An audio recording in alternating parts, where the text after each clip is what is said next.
Good evening, everyone. We'll go ahead and call this Water Commission meeting to order for November 28th. I've got a start time of 5:31. First order of business is a roll call. Commissioner Amendola. Present. Commissioner Armbruster. Here. Commissioner Mulligan. Here. Commissioner Savage. Here. Vice Chair Ackerman. Here. Chair Aranio. Here. Okay. Second order of business is approval of the minutes from our October 24th. We'll take over to see if there's any comments or corrections on those first. I have one. George? Thank you. So to follow up from those comments about the legal review, Mr. Hogan and I had the opportunity to converse about those, and I think a lot of those issues are resolved. Okay. Very good. So I'll entertain a motion to approve the minutes as submitted. Yes, I motion to approve the minutes as submitted. Okay, we have a first. Do I have a second? Second. We have a second. Clerk, did you get that? The two? Good. Commissioner Amendola. Yes. Commissioner Armbruster. Aye. Commissioner Mulligan. Yes. Commissioner Savage. Yes. Vice Chair Ackerman. Yes. Chair Aranio. Aye. And the motion passes with 5 ayes and 0 noes. Okay. Second set of minutes are for November 8th, our special meeting that we had here. Any corrections or changes or comments? Seeing none, I'll entertain a motion to approve as submitted. I'll second that motion. You would be the first. First. I'll second it for you. Sorry. I got you covered. Procedural. Comment real quick. I think that my comments were directed towards his November 8th minute. Go ahead. My Discussion. comments were directed towards the Your November. prior comments were for Yes. November. Okay, so noted. Commissioner Amendola. Yes. Commissioner Armbruster. Aye. Commissioner Mulligan. Yes. Commissioner Savage. That was me. Commissioner Savage. Yes. Vice Chair Aranio. Aye. And Chair Aranio. Oh, sorry. Vice Chair Ackerman. I can barely hear. Vice Chair. Yes. Seriously. And the motion passes 6-0. Thank you. Chair Aranio, before we move on to item 2, it appears there may be an error in the agenda. General public comment is not listed at the beginning. Is that right, Amanda?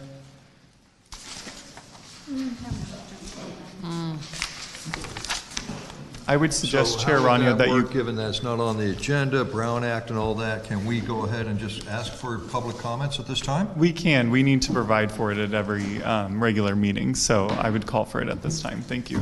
Okay, the attorney says we can do it, so be it. If there's any public that would like to speak about an item that is not on the agenda tonight, but within the jurisdiction of the Water Commission, please come on up.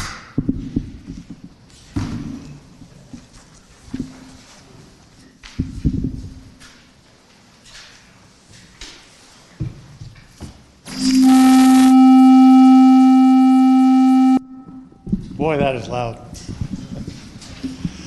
Yeah, a little bit of background about myself.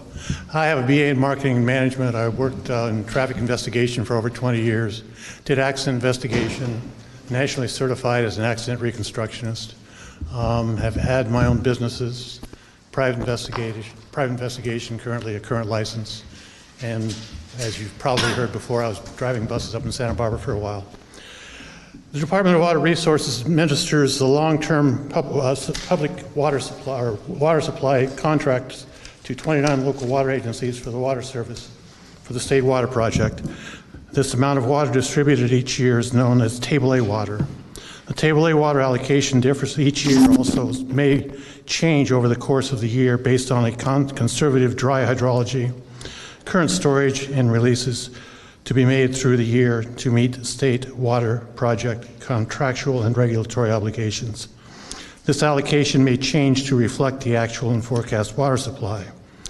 For the last 23 years, the average water allocated for the State Water Table A allocation was 57%, or 5,700 acre-feet of water. For the last 10 years, the average Water allocated for the state water project, Table A allocation was 42% or 4,200 acre feet. In the recent past, the State Water Board has become more flexible in ways to bank water for future use. This water is much better quality than the groundwater in Ventura and would be of a great benefit to the ratepayers of Ventura. Regarding the State Water Project water, Ventura has investigated, some agencies have investigated contracting with other water agencies to bank any unused state water, which Ventura is entitled to use and do not plan to use in the current year. One example is Metropolitan Water District. They are building a storage facility in the San Joaquin Valley and have previously offered Ventura's water 1/3 interest in the water for storage. I believe Ventura should review this option as a viable alternative water source. Thank you. Chair, I'd like to ask Mr. Handy a question, if I may. Sure. Sir, did you say you were a professional investigator? Yes, I worked in investigations, doing accident investigation for the County of Ventura for 21 years.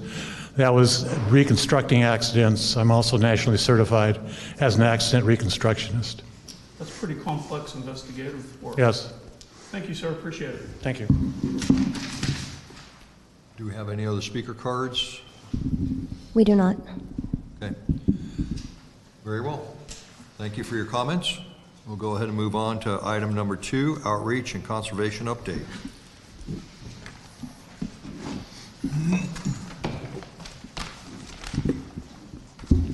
Good evening, Chair and Water Commissioners. My name is Stephen Glenn. I'm the Environmental Services Supervisor for Ventura Water, and tonight I'm going to be giving you an update on the city's water conservation and outreach programs. So first up, just a quick itinerary of what we're going to be discussing tonight. First, we will go over our rebate and incentive programs and see how those have been performing. Then we'll take a look at some of our recent outreach efforts in the year 2023. And then last, we're going to be looking at the Making Conservation a California Way of Life framework that's coming down from the state.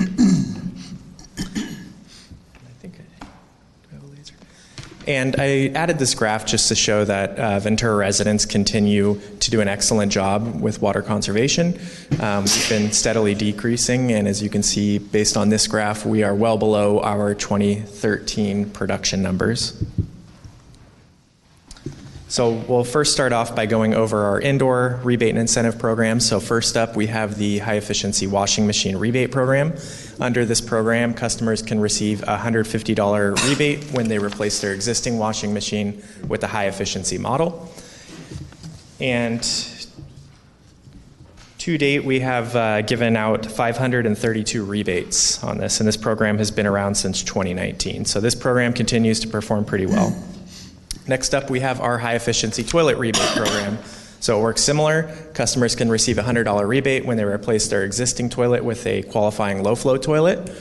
This program has been a little bit slower this year. We did about half the amount of toilet rebates, so we are going to be looking at possibly modifying that program to maybe be a direct giveaway of toilets instead of a rebate, but we're looking into that. And to date, we've done 131 rebates. The last for our indoor items is our instant hot water recirculating pump. So this pump significantly reduces the amount of time that it takes to get hot water to each fixture. So it creates a loop between the hot and the cold water line. So these have been extremely popular. We started giving these out in 2019, and we have given out 915 pumps. Next up, we'll go through our outdoor rebate and incentive program. So first up, we have our WaterWise turf removal rebate program. We've had this program since 2015, and we started out on an IRWIM grant with partners at Casitas and Santa Paula. We have extended the life of this program since then, and just recently we received a grant funding from BOR to expand this program to $2.50 a square foot. So we're excited about that, and we just rolled that out in September. So we're hoping to do about 60,000 additional square feet in the next year. We are approaching that 1 million square foot mark. So to date, we've done over 825,000 square feet of turf removal rebate. Next up, we have our Rain Barrel Voucher Program. We run this program in partnership with the Environmental Sustainability Division and Public Works. So how it works is customers can print out one of these vouchers, and it's for 66% off a rain barrel. They can take that voucher to Smith Pipe and Supply, and they will receive that discounted rain barrel. So to date, we have done 1,875 rain barrel vouchers. And last up is our irrigation retrofit. This is one of those programs that we started out as a rebate program in, I believe, 2017, and it has since evolved into a direct install program. So under this program, customers can receive a weather-based irrigation controller, high-efficiency sprinkler nozzles, and now drip. And not only do we give those items to the customer, but we also give professional installation as well. I have to use this picture every time. If you look closely, you'll recognize who it is. So we do have our mobile reuse program, and it has sort of a cult following. And I believe Commissioner Ackerman upgraded his truck this year too, so he can haul more water. But under this program, customers can bring their container to the Ventura Water Reclamation Facility and fill up with recycled water and use that to water their landscape or for dust abatement. So this past year, we did 2.2 million gallons, which is up from the previous 2 years. And of course, our water efficiency survey. So these customers continue to utilize this service, especially for leaks. So in the days of AMI, we are able to actively notify customers if we see continuous usage. So we will notify them, and then they will call our specialist, Susan Birch, and she will go out to the property and investigate, help the customer find that leak, and then also pitch the different programs and figure out if there are certain programs that might fit well with a particular homeowner. So this year we jumped over the 1,000 mark, so we're excited about that. We've done 1,034 surveys. So now we'll move on to the outreach efforts. So these are the same items that we went over last year for our drought reach program. That program ended up winning us 3 awards, so we're excited about that. And we continue to implement all of these different tools to get our programs out and tell folks about what we've got going on. Tonight, we're just going to highlight a couple of those that we are excited to get back up and rolling, some of the goals that we had set last year, so we'll talk about those.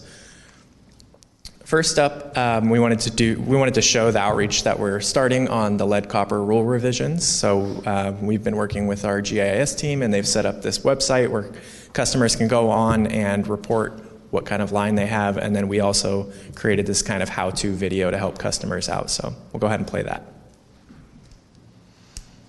If you're concerned about having lead in your line, go ahead and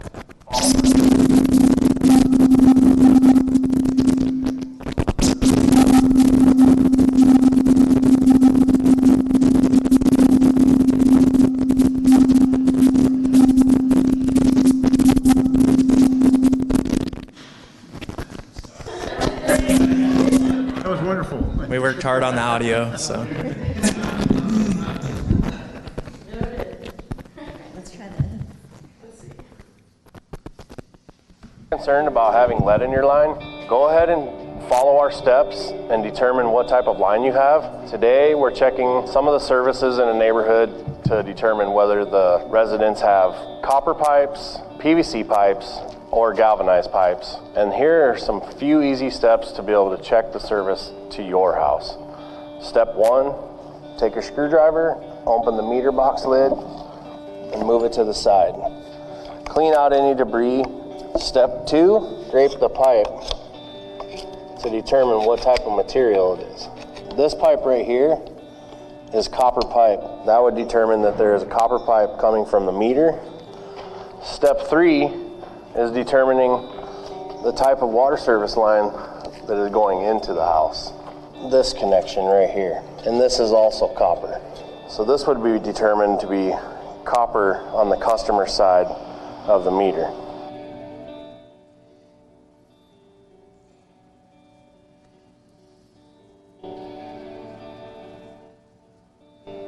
The goal is to get rid of lead and replace it.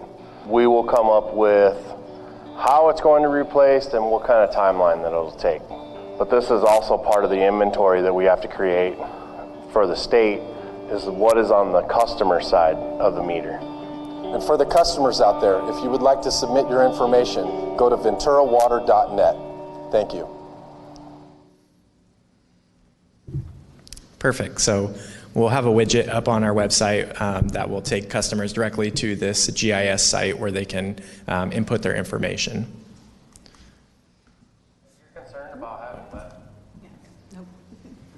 Next up, we have outreach tables. So outreach tables, unfortunately during COVID, were completely shut down, and over the past couple of years, we've slowly started getting back up to speed.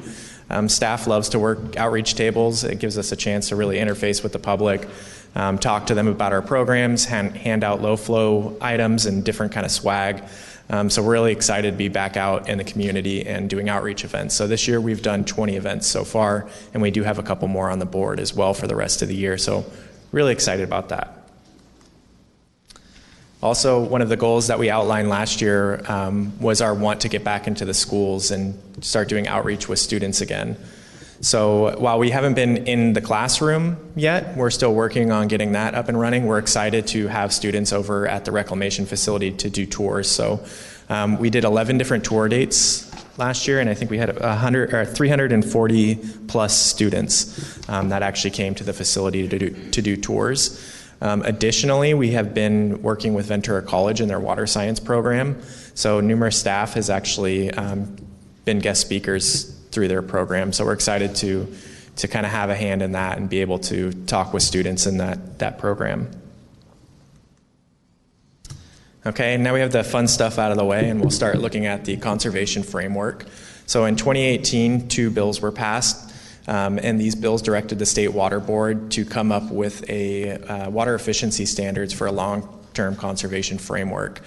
So there are many components to this, and it hasn't been adopted yet. These are all just drafts, and this is the proposed measures that we're going to be going through tonight, and we're going to focus on these 4 here at the bottom: residential indoor use, real water loss, residential outdoor use, and CIA landscape with DIMS or dedicated irrigation meters. So we're hoping that the framework is adopted in 2024. We actually have to report on this come January 1, 2024, even though the framework hasn't been adopted. So what we won't cover tonight are the variances or the bonus incentives. Those are still being worked out, and they're really complicated. We're probably not looking at a variance, but potentially a bonus incentive with Ventura Water Pure. So the first bucket is residential indoor use. This one's pretty simple. The board will decide on what that standard looks like. So it's gallons per capita per day. We're looking at starting out at 55, and that'll run us through the end of next year. It'll drop down to 47, and that will run from 2025 up until 2030, and then 42 gallons there onwards. So how they're coming up with our budget is they're just multiplying whatever standard they've come up with times our population times 365 days in the year. Next up, we have our real water loss, and this is actually done through our water loss reporting. So it works pretty similar. They give us a system-specific standard that we were given from previous reporting. That standard for us is 21.6 gallons per connection per day, and we multiply that by our connections and by 365 days again. Next is the residential outdoor water use, and this is where a lot of the problems. The board has had various workshops and meetings on these items, and the outdoor landscaping seems to be the biggest point of contention between different agencies. So again, they're going to give us that residential outdoor standard, and that's based on, it's called the LEF, or Landscape Efficiency Factor. And that's what you will see right here, 0.8, and that's going to run us through 2030, and then it will drop down to 0.63. Come 2030, and then come 2035, it'll drop to 0.55. So we're going to multiply that by our net ETO, which is our evapotranspiration minus our total rainfall, times our landscape area, which was given to us. It's called LAM data, landscape area measurements, and that came from DWR. So we received that initially from them in March of 2021. We sent back our comments on that, and then they sent us the revised area later at the end of that year, and then multiply that by the conversion factor, and that's going to give us our residential outdoor budget. The CII landscape with dedicated irrigation meters, same exact equation. The only difference is that the landscape efficiency factor drops down to 0.45 after 2035. One thing to note about this is that we have not received that LAM data. We only received it for our residential customers, so we are still waiting for DWR to send us the information for the commercial side of things, and then we'll actually have to go in there manually. They're just sending us the shape files in GIS, so we'll actually have to go in there and classify each commercial customer that we have, and we have till 2028 to do that. So it's, even though we're reporting on it, there's not going to be really a budget associated with that until 2028. And we wanted to take a look, and again, it's a lot of confusing items, so we wanted to take a look and make sure that we were compliant now and what it's going to look like in the future. And since we are required to report by January 1st of 2024, we went through the exercise of the reporting sheet, and we came to the conclusion that if there was a framework adopted today, we would be meeting the current standards if it was as is. We would also be meeting the 2025 standards if they were implemented today. Where we start to be a little bit over our budget is come 2030, but it's still just slightly over. And it was a good exercise to look at, and just to kind of give us reassurance. We're not looking at implementing any extreme conservation measures in the future, as long as we keep up with the current conservation that our residents have been really good at doing in the past. We're looking to be okay. Again, once we start bringing in those bonus incentives and stuff, it's going to give us a little bit of wiggle room as well. So that was great news for us. So that's a brief overview of the framework. Again, there are lots of little nitty-gritty items and best management practices that we'll have to implement in the near future. So, and with that, I'm happy to take any questions. Okay. Do we have any speaker cards on this topic? We do not. We do not, okay. With that being said, I'm going to start off at the end of the table there. Thank you. Thanks for the presentation. Appreciate it. Are you familiar with a company locally called Sensor Industries? Yes. Are you doing any work with them? I have recently spoke with Meredith Hart about working with them. I know that she's been in contact with them. So in the past, most of our outreach has been associated with residential customers, and I know that that particular company that you're talking about, they're big with hotels. So it is something that is on, that we're looking at. And I have spoken with the company multiple times as well. They're a local company. They're right on Main Street. Yes. David Duckwitz is the CEO. A very good friend. They're in this space. And I realize that the Economic Development Committee meeting just ended, but I'm not a shareholder. I have no financial interest in it, but I do know that their model is about detecting water loss. Yeah, so they have a sensor that's actually on the toilet, and it works through the app. So if it's picking up a toilet leak, it'll just send out a text message. So I have spoken with them, and their product is really cool. It would be great to find a way to integrate them into your program, since they are a local company. Definitely. Thank you. Yeah. Okay. Emily? I think it's really great that all the effort that you guys are doing, and I know personally from my daughter's school, they do Earth Day, and you guys had a booth there, and all the kids thought it was really wonderful, and my daughter got a book from there, and she loves reading it, and so I just wanted to commend you for that effort and the outreach, because I know it's really impactful going after the younger generation and making that conservation a way of life starting from there. And that's kind of my personal connection to it. But what sort of, number-wise, what percentage of customers do you think are really taking advantage of these programs? So I know you're talking, acre feet per year saved in water. You're talking about maybe 900 installations of the recircular story pumps. But how many people is that really affecting of the overall connections that you have? Yeah, so I think any agency participation in regards to I couldn't give you exact numbers, but in regards to the size of the population, probably going to be a low percentage of them. And we do notice that a customer that participates in one program is most likely to participate in all the programs. So that kind of seems to be like, if a customer gets a toilet rebate, then they'll probably do a washing machine rebate and participate in the outreach or the outdoor programs. So I don't have the exact numbers, but we can look into what portion of the population is actually participating in the programs. And then, do you think you could just speak a little bit more about the bonus incentives and what that means for your 2030 goal and how that would be impactful? Just a tad. So again, nothing has been adopted right now. So they're looking, I think it's a 15% max for potable reuse. And then it does kind of change too if you're doing injection versus direct potable reuse. Again, we've really been kind of focusing on these buckets. That's going to be our biggest push right now.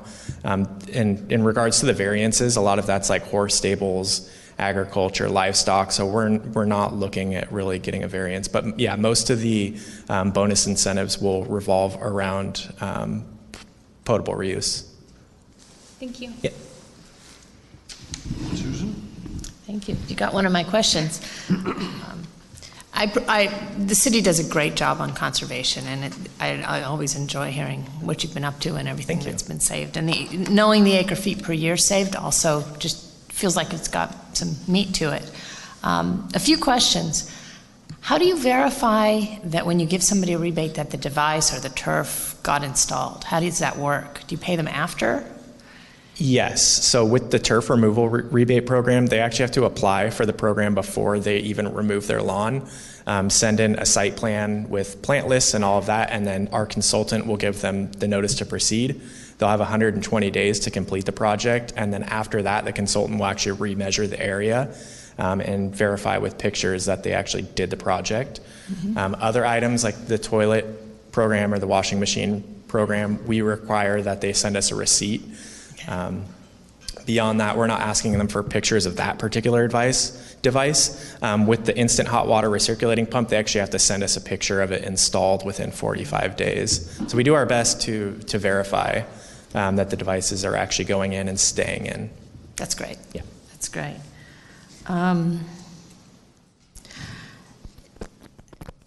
So we're getting into more and more, or lower and lower per capita use in the future. Have you looked at, or has someone on the staff looked at how that might affect wastewater flows and how that might affect water pure phase 2 and discharges? I was curious what that might look like. Yeah, we have talked about it before. It's a bit out of my wheelhouse, I will say, on that item. But again, we're not looking at massive cuts in our indoor use. It's mostly going to be targeted towards CII customers and outdoor water use. Okay. And to follow up on that, back when we started the program, we saw a considerable effort in conservation starting around 2013. That has resulted in 1 million gallons a day less at the wastewater treatment facility. And we feel that we have pretty much plateaued on that reduction. It has changed the way we maintain our collection system. It has changed the way we have to operate our wastewater treatment plant. But we feel that now, moving forward, we also have growth projections. So that will even out. So we feel that it's pretty steady what we're planning for in our advanced treatment. Okay, that makes sense. Thank you. One last question. What do the new lead and copper rules require of the city with respect to customers' lines? Richard? To be continued. It'll be separate. There is some responsibility. You'll tell us later. Correct. The responsibility is going past the meter to the customer's home. And you'll give us an update on that at some point in the future. Okay, that's fine. Thank you. Thank you. Mike? Yeah, I actually have no comments. These are good programs. I'm very familiar with them. I will be honest, I moved in 2021 and I didn't want to wait for anybody to do inspections. And I wanted to get in between. I moved in May. I wanted to plan it by September. I just did it myself, but I probably should have waited. But getting rid of the lawn, there's still a lot of homes in my area, the east side of town, that were built in the 60s and the 90s that have a lot of grass and a lot of mowing strips out front that are irrigated heavily. And as I walk my dog, it's disappointing, but I guess I can't knock on their door. And probably you shouldn't either. Thank you. Have a good Thank you.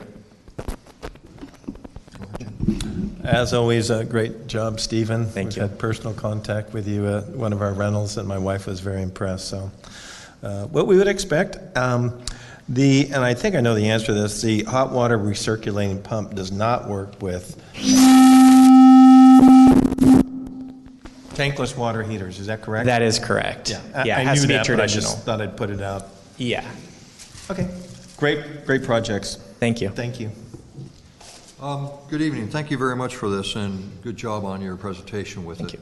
The question I have has to do with your staff report and some of the things that you reported in there, such as the high-efficiency toilet rebates, saving so many acre-feet of water and all that. I was wondering, has there been any kind of cost analysis as to cost per acre-foot in order for this program that we're spending in order to save? Yes, so we do look at that when we do the water efficiency plan. We have a cost-benefit ratio table in there that goes over our program. So outdoor programs are really expensive, but you get a lot of bang for your buck. You get a lot of savings in the lifetime of the project. I think they factor for like 30 years on turf replacement, where things like a rain barrel, you're probably never going to see your return on investment on that, but it gets people interested in participating in other water conservation programs. So it is something that we look at. Okay. The question I had also had to do with these target goals of 55 gallons a day. It begs the question, is this on a macro or a micro? Will you be looking at each person's house, and will bills eventually come down to, let's say, time of use even? How big is this program, and how specific does it get to each parcel? Yeah, so this is looking at overall. So it won't be the homeowner's responsibility to meet these goals. It's the total number. They're not looking at individual houses. It's our total number at the end of the year. Okay, great, that's good to hear. Having to do with the water loss, I see that you have a standard in there that they allow 21.6 gallons per day per service connection. My question is that based on total water loss or adjusted water loss? So what do I mean between the two of them? Obviously, you produce and then you sell. The difference between the two is total water loss. But you lose some water through fire hydrants, through street sweepers, through other connections, and you deduct that back out. So is that 21.6 based on the gross or the net? It's just the real water loss. We factor in our water loss from main breaks. Okay. Very well. That's my last question. Okay, George? Just to follow up, and this might be for Mr. Hogan. Is there any consideration for the California Privacy Rights Act with data within the AMI system and these outreach programs? Is the quasi-governmental agency of the Water Department bound by that regulation? Commissioner Amendola, I would need to look into that question a bit further, but generally, Amanda, would it be worth taking a short break to look into the audio system potentially? But the purpose of the advanced meters is primarily to inform the customers so they can have the most information possible about their water usage and how to manage that. And so the city is not going to use that information to bring an enforcement action against a particular customer. It would need some independent information, like observing water going down the sidewalk, excessive use, things of that nature, if that's what you're getting at with your concerns. Well, one of my concerns would be the data processing obligations as it relates to any third-party vendor. and the contractual protections that the city has, in addition to the privacy rights to delete information. And I think this is a further discussion. Sounds good. Thank you. Any last minute comments? Hearing none, this is a receive and file. Thank you. Thank you.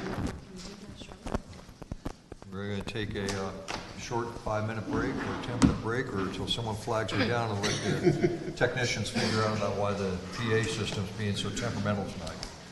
So, short break. One last word at you. Yeah, right?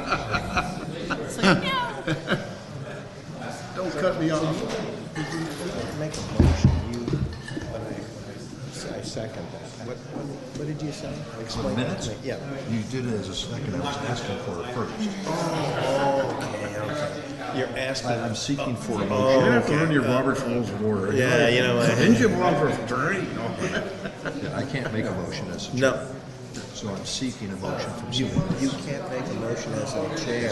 Oh, okay. Now I understand. It's funny because I'm on the board of a nonprofit, and I'm kind of stepping up the procedural stuff, and I'm trying to figure out.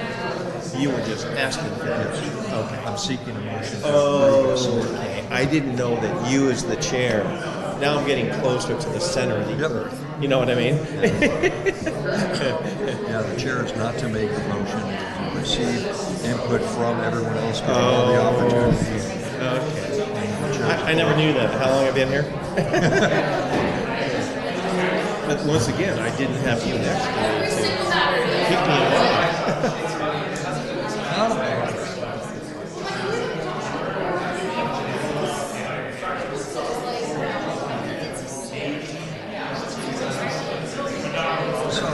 Councilmember McMillan would stick his head in the door, but then he disappeared. Oh, okay.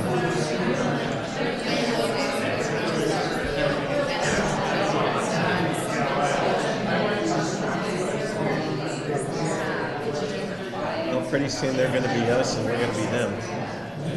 We're going to Monday night football night meetings. That's okay. Football isn't that important. I sort of lost my interest in it as much as I used to have. Yeah.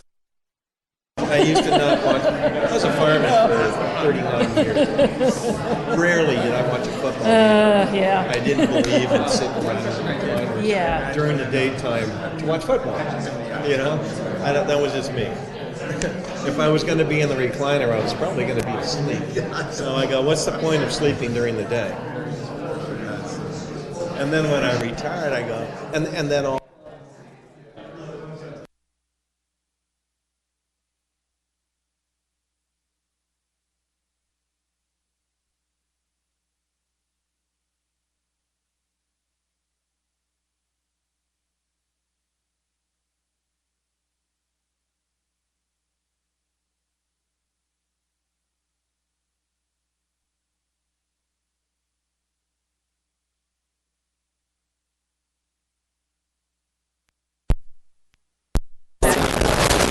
Athletic, get out there and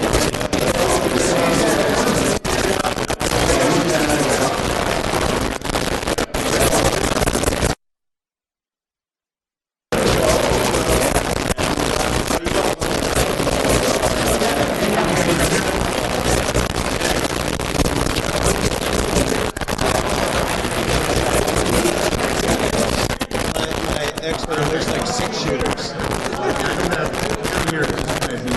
Yeah, mine.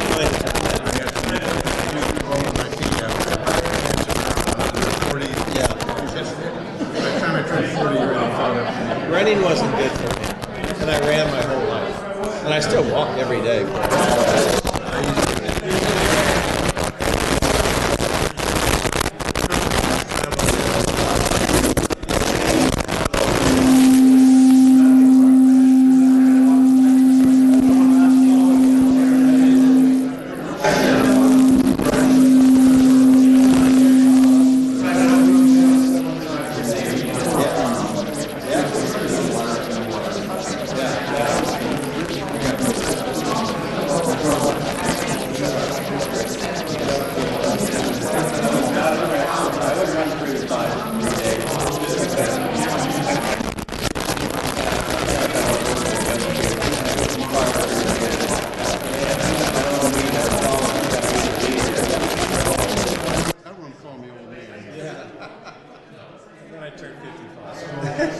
Having said that about football, though, I played at Davis, and the team was a very unusual group. It became a very successful team from Davis, one that was from Houston, and because Davis was non-scholarship, it's a bunch of very serious students. I mean, the head of the intensive care unit at Mass General Hospital was our wide receiver.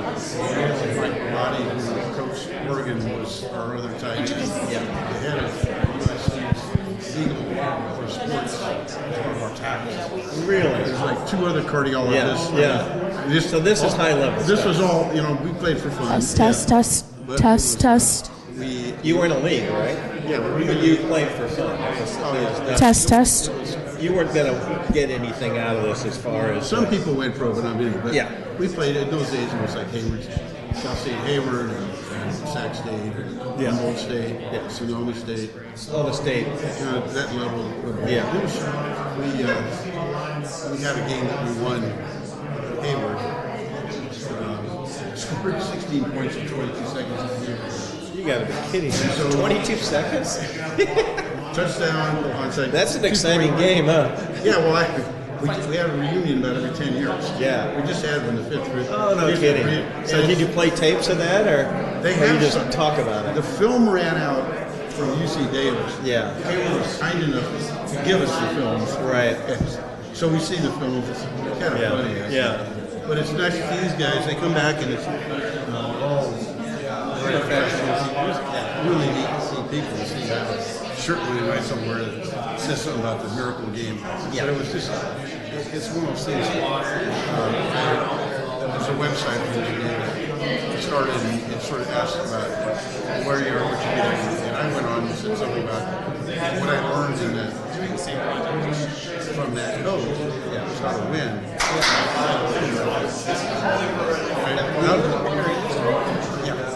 I was. Where did you work? I worked for CH for about 21 years, and then CBO. Retired kind of around senior vice president.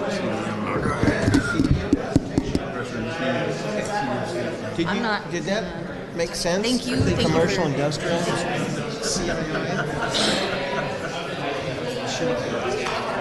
I do want to ask stupid questions. That's right.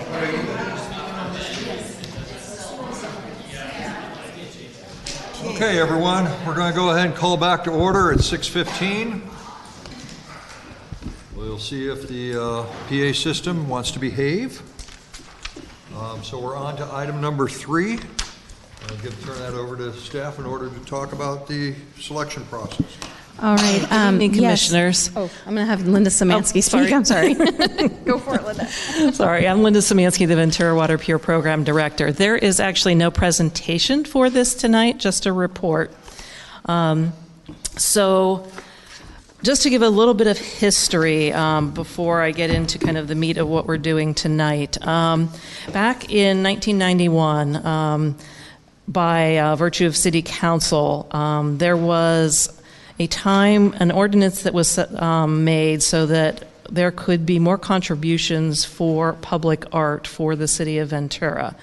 And so it was at that time that the ordinance asked that 2% of the construction for each project that was approved would be set aside for public art. So that started, like I said, in 1991. Funds had been set aside until 2012. At that time, City Council put a moratorium on setting aside these reserved funds for art for the water and wastewater funds. So that moratorium has been in effect and is continuing through 2026. At this time, there is almost $1.2 million sitting in that fund, and that fund is only to be used for public art and only for water and wastewater. There is no way to transfer this money to any other use. So in 2001, the city actually made a proposal for a project called the Harbor Wetlands Ecological Reserve Vision Plan. And it did move forward. It was a project centered around the ponds down at the reclamation plant.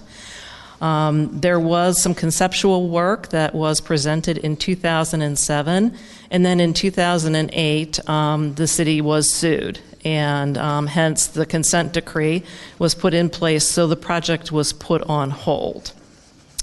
So since that time, that project has pretty much been shelved with all of the work that we've been doing around these other projects. So with the advent of the Ventura Water Pure program, there was some thought that this money might be able to be used as part of some sort of installation at the Advanced Water Purification Plant, that this would be, a public-facing type of facility, and that artwork might be appropriate there. So the art project was added for the Ventura Water Pure Advanced Plant to the CIP so that we could move forward with it. To date, there has been an RFP that has gone out for artists. The RFP actually received 114 people submitting who would like to actually collaborate with us. The Arts and Culture Commission did, in their last meeting, narrow that list down to 4 artists who will be asked to give us an actual proposal. They just gave us qualifications for the first go-around. So those folks are being notified and being asked if they would like to submit a proposal. That work will be going on for the middle of November till the beginning of January. At that time, the proposals will be in, and we will need a selection committee to narrow down the artists that we will continue to work with. The reason for that timing is that we would like to have the artist on board to collaborate with our designers so that they can work mutually together in what type of art we should be incorporating. So it's not an afterthought and something that's added in later. It is something that is part of the whole design process.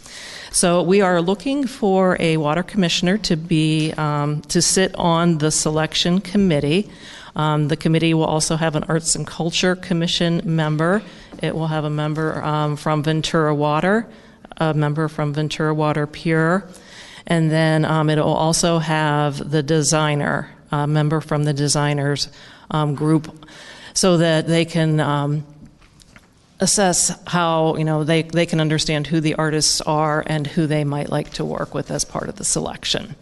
So our ask this evening is that the commission select one member that would be available to sit on that selection committee, and that member would need to be available January 4th and 5th. That is our tentatively scheduled date to do the artist selection. Okay. So, with that being said by staff, is there anyone that immediately wants to raise their hand or throw their name in the hat as for consideration? Under normal circumstances, I would love to do it, as art history and art appreciation were my best subjects in undergrad school, and I have a nice collection of local artists. However, I'll be out of town, so I'll have to withdraw my name from consideration. Okay. Jim? I would like to take that position. It's yours. If no one else wants. I think we all step back. Okay. Okay, is there anyone else who want to throw their name in the hat to arm wrestle, thumb wrestle with them? I don't want to fight Jim for it. Okay. You'd have to use your new arm. I do have one question for Linda. Yes. Linda, that 1.2 million, is that a cap? So the artwork wouldn't eat into the rest of the Water Pure budget? That's correct. That 1.2 is a cap, and the artist work, the actual installation, and all of that is covered under that 1.2 million. So no Ventura Water Pure funds will be used towards any of this. Thank you. And I have a question. I read in the previous staff report there was, it said Houston something or other.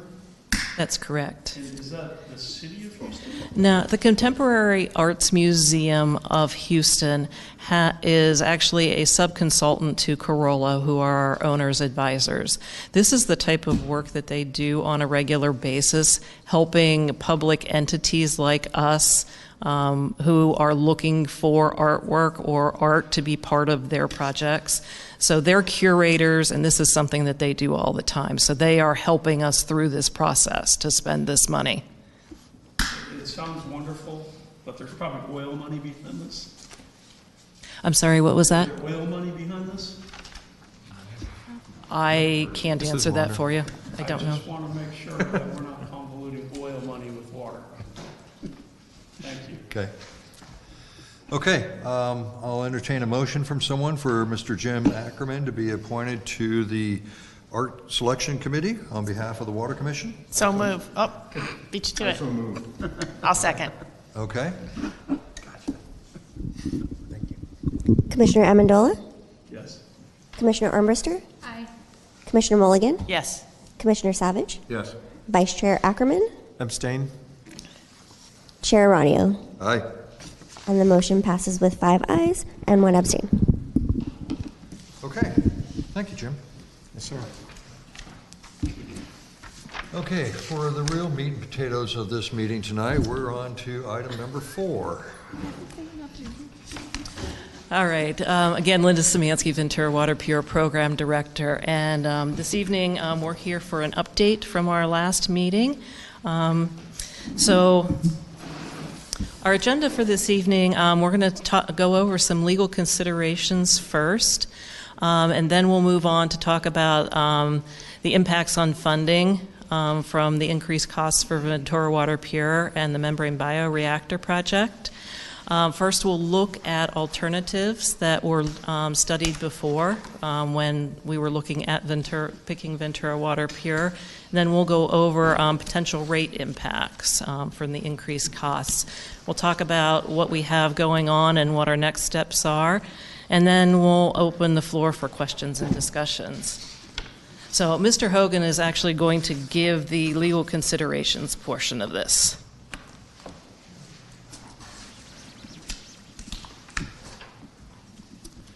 Good evening. For members of the public, Miles Hogan, Senior Assistant City Attorney.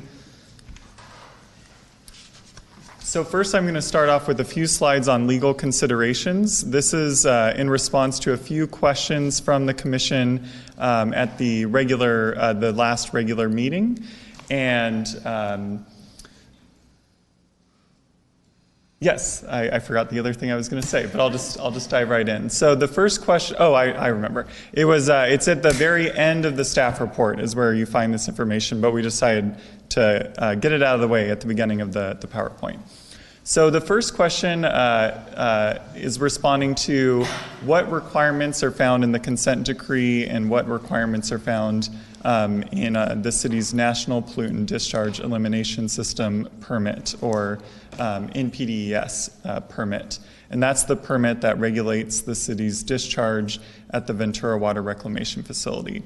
So the key requirements that are found in those two documents, the first one that's found in both the consent decree and the NPDES permit is the requirement to divert everything above the continued discharge level of 1.9 million gallons per day by the end of 2025. So the continued discharge level is the amount that was studied and identified as the ideal amount to initially keep discharging to the estuary, and then the city is to study that for a period of at least 3 years to see how the estuary responds.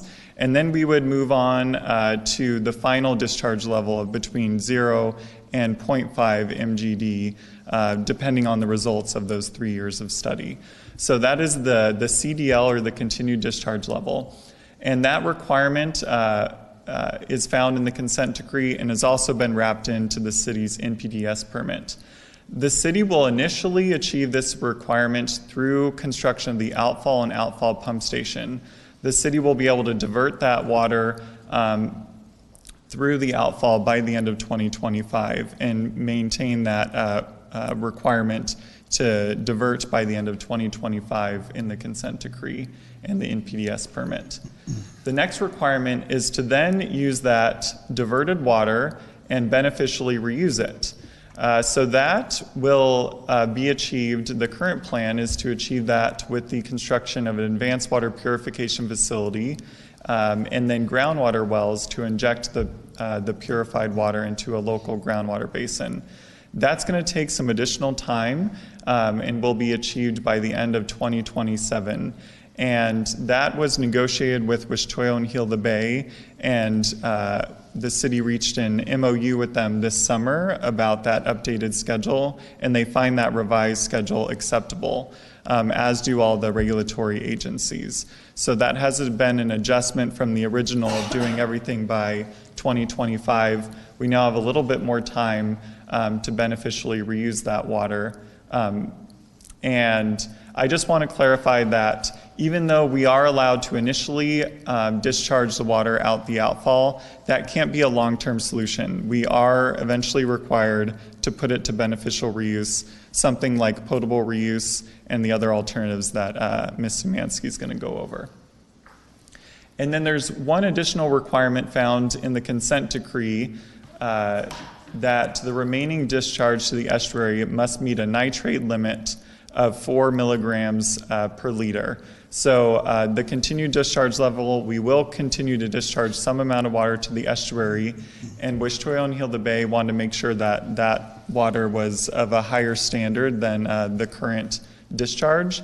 This is a lower limit than what's currently in the city's NPDES permit, and that limit is reevaluated every 5 years when the permit is renewed. And this requirement will be achieved with the membrane bioreactor ultraviolet light project at the Ventura Water Reclamation Facility, which will be constructed by the end of 2027.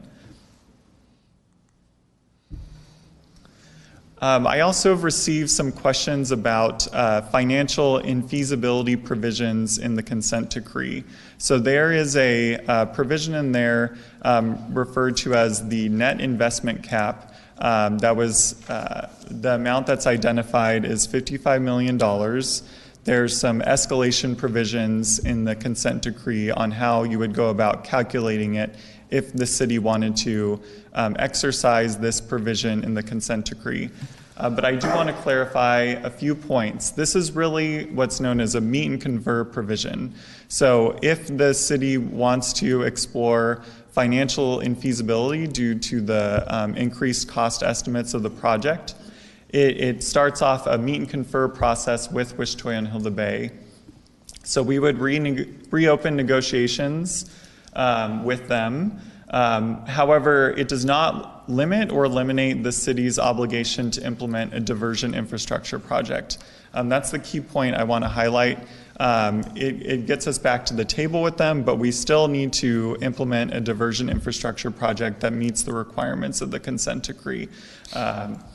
It only allows us to implement a different diversion infrastructure project, and it does not limit the city's requirement to comply with state and federal laws otherwise, such as the NPDES permit requirements that govern the operation of the reclamation facility. And then this I discussed in our recent presentation to City Council. We often get the question, what if the city doesn't comply or if there's a delay? So this could be a violation of the consent decree and the city's NPDES permit, which would come with potential fines, significant fines and lawsuits. It could also be a breach of the enclosed bays and estuaries policy, as well as the California recycled water policy. And then for environmental review, the California Environmental Quality Act or the National Environmental Policy Act, the current record supports Ventura Water Pure as the preferred and most environmentally beneficial project. And so it would take quite amount of work to explore a different alternative given the record to date as that being the preferred alternative. And then, of course, delays could cause delay to the water supply benefit of Ventura Water Pure and also the water quality improvements that Ventura Water Pure will bring. And with that, I will turn it back to Ms. Szymanski.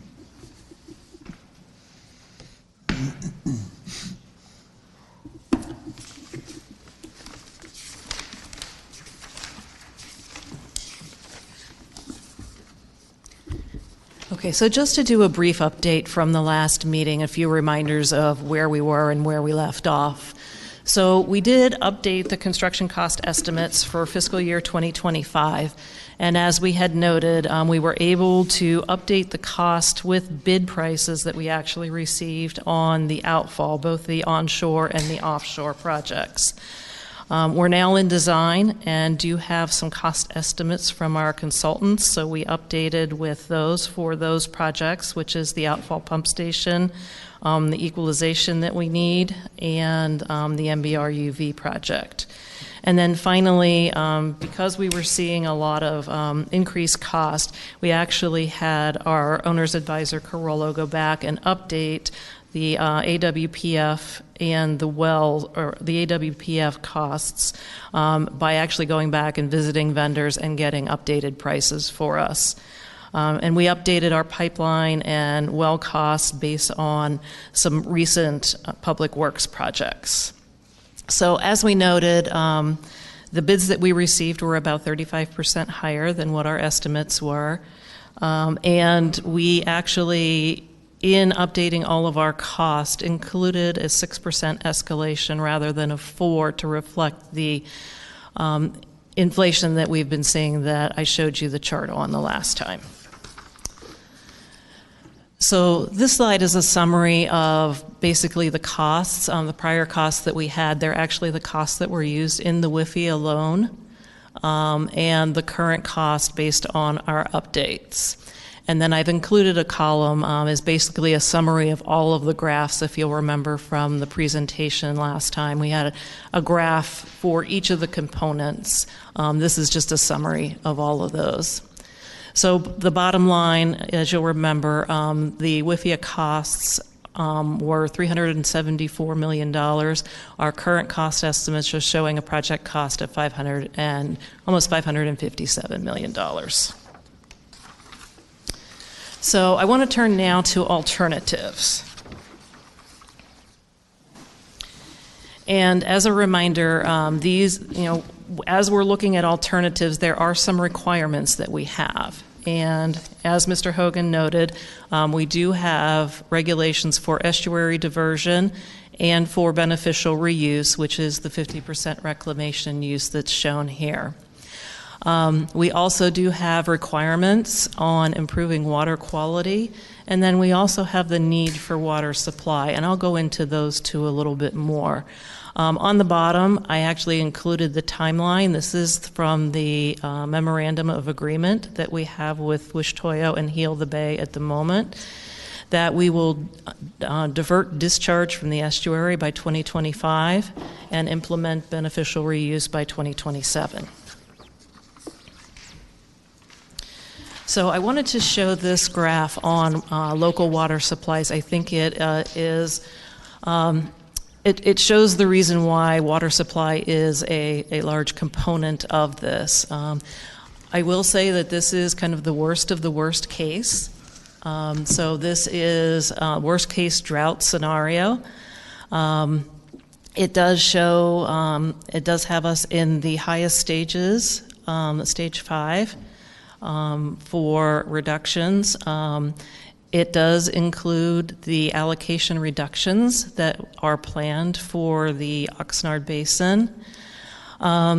It does actually it does not show any growth as part of this. So the lines that you see kind of in the medium blue and the red actually are not showing growth at this point. So it is, a good chance that we will actually see higher demands than what we're showing there.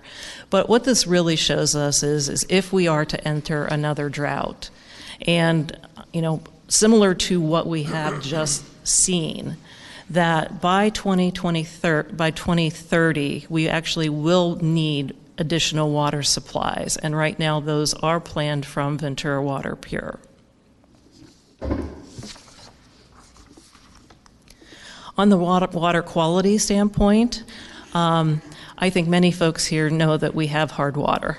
Our water is safe to drink. It meets all of the Department of Drinking Water recommended levels, but it is hard. And we have received some information from the Department of Drinking Water that we do need to reduce the TDS, or total dissolved solids, that contributes to hardness.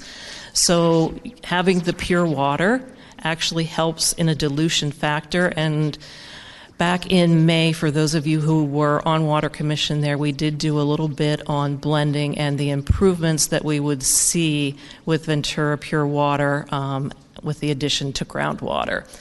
So we do need to actually make water quality improvements. Okay, so kind of with that background, we can kind of move on to the different alternatives. And these are the 5 alternatives that were part of the original analysis when Ventura Water Pure was selected. So these come from the 2019-2020 timeframe. So one is the Purple Pipe expansion. So what this would be is for us to expand the network of our recycled water pipes so that we can deliver recycled water to more customers.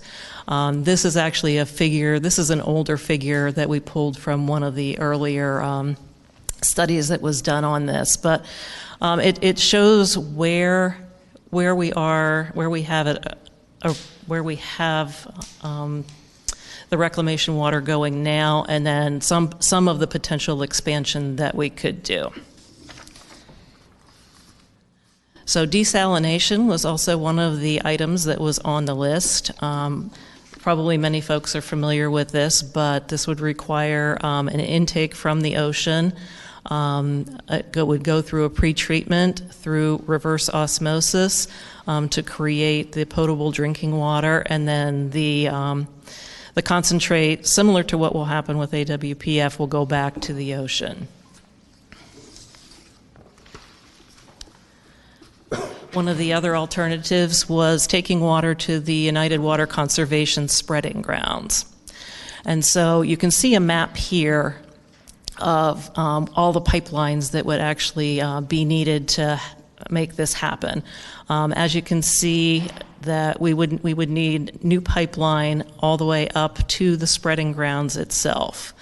We still would need to have the outfall as an outlet in case there was some sort of emergency or maintenance need on that pipeline. We are showing the advanced water purification plant here, and that is because there are limits to the quality of water that can be taken into the spreading grounds.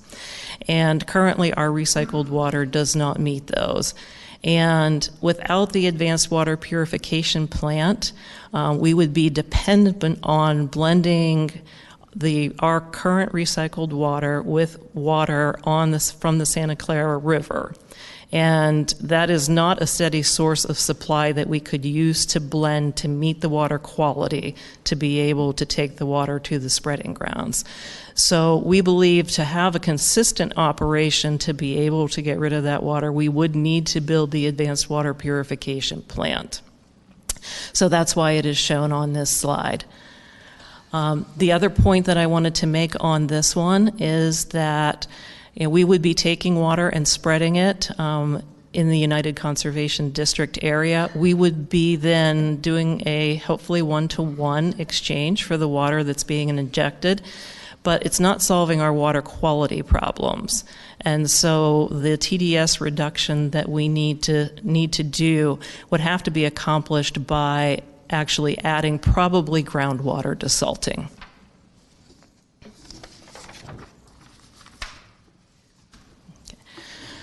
So another alternative was pipelines to Oxnard. There are actually two different alternatives here. The first one would be to take our recycled water down to the Oxnard Advanced Water Purification Plant. They would process it and then they would inject it. That's the scenario that's shown on the left. We would then recover on a one-to-one basis in our current basin. And again, we do need the outfall for any type of emergency or maintenance. And the other thing that we would need also, because we're still recovering our hard groundwater, would be probably groundwater desalting to help with the water quality. The other option with Oxnard is we could do the same thing, take the water there, they could treat it, but we could build a pipeline back to return the pure water, and we could inject it just as we are planning to do from the water we're producing with the Advanced Water Purification Plant. That would give us the benefit of having that water quality help us with the groundwater.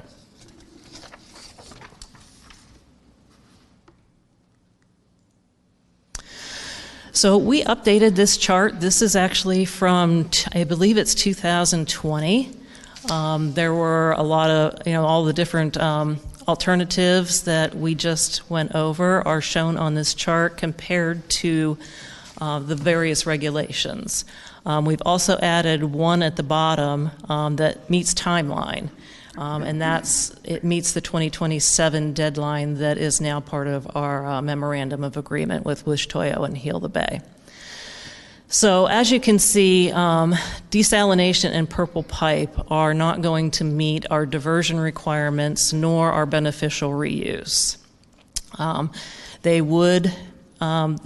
desalination would actually help with our local water supply and would certainly help with water quality. However, I do want to point out that our current outfall is, it has permits from both the State Lands Commission and the California Coastal Commission, and both of those permits do not allow the outfall use for desalination. So we would have to go back and renegotiate that or do something about those permits.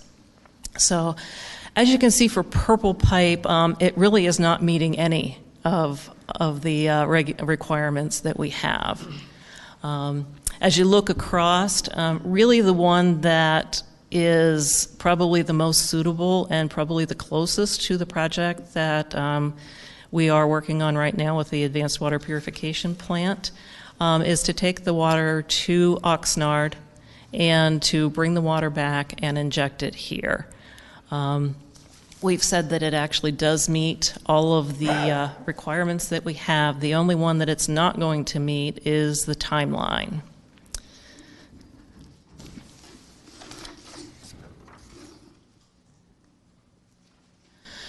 So we actually updated costs on the alternatives that excluding desalination and excluding purple pipes, since they did not meet the diversion and beneficial use requirements. So we have a price for each of these. I'll go through and try and explain where some of these prices come from. So the AWPF price is, we said that we would need to build that for the United Water Conservation District so that we have water that can be accepted on a consistent basis at their spreading grounds. So we would still need the advanced plant for that. We also said that there is a reduction in the price that we would pay for an advanced water purification plant if we were to take the water to Oxnard. And what that's based on is the fact that Oxnard does have an advanced water purification plant.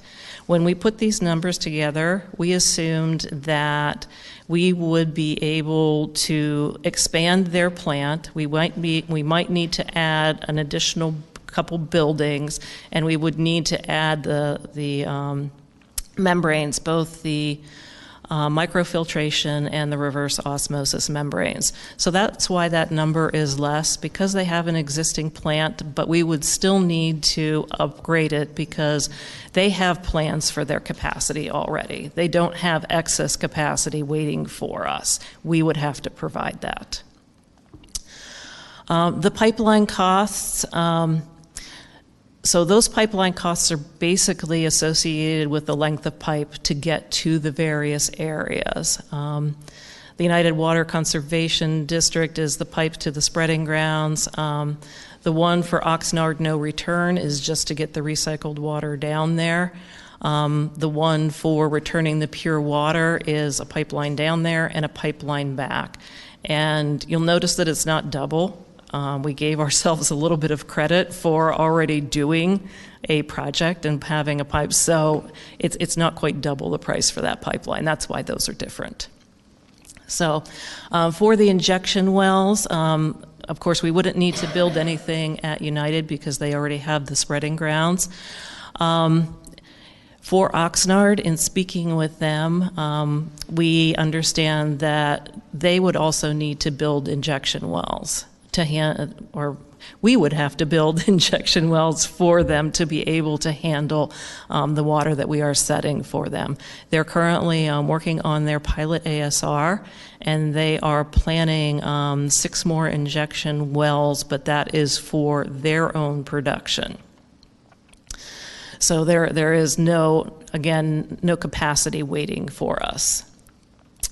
For the outfall in the MBR, I left these in here for each of them.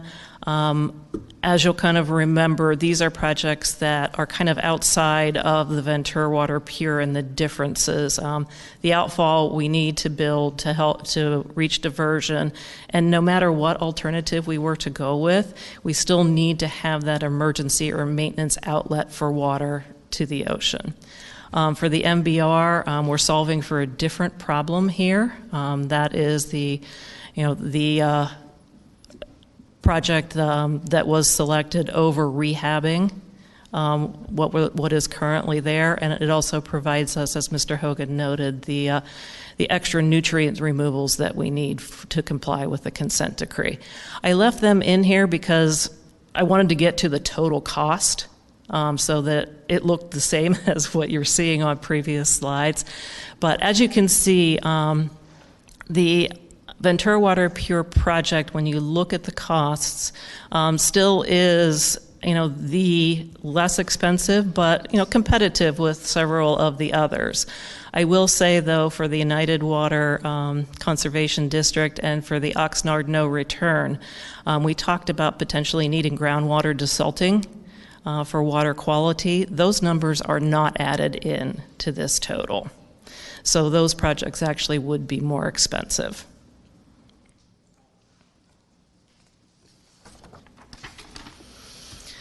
Just a note on, if we were to move to a different alternative at this point, there are a number of things that would need to be reopened.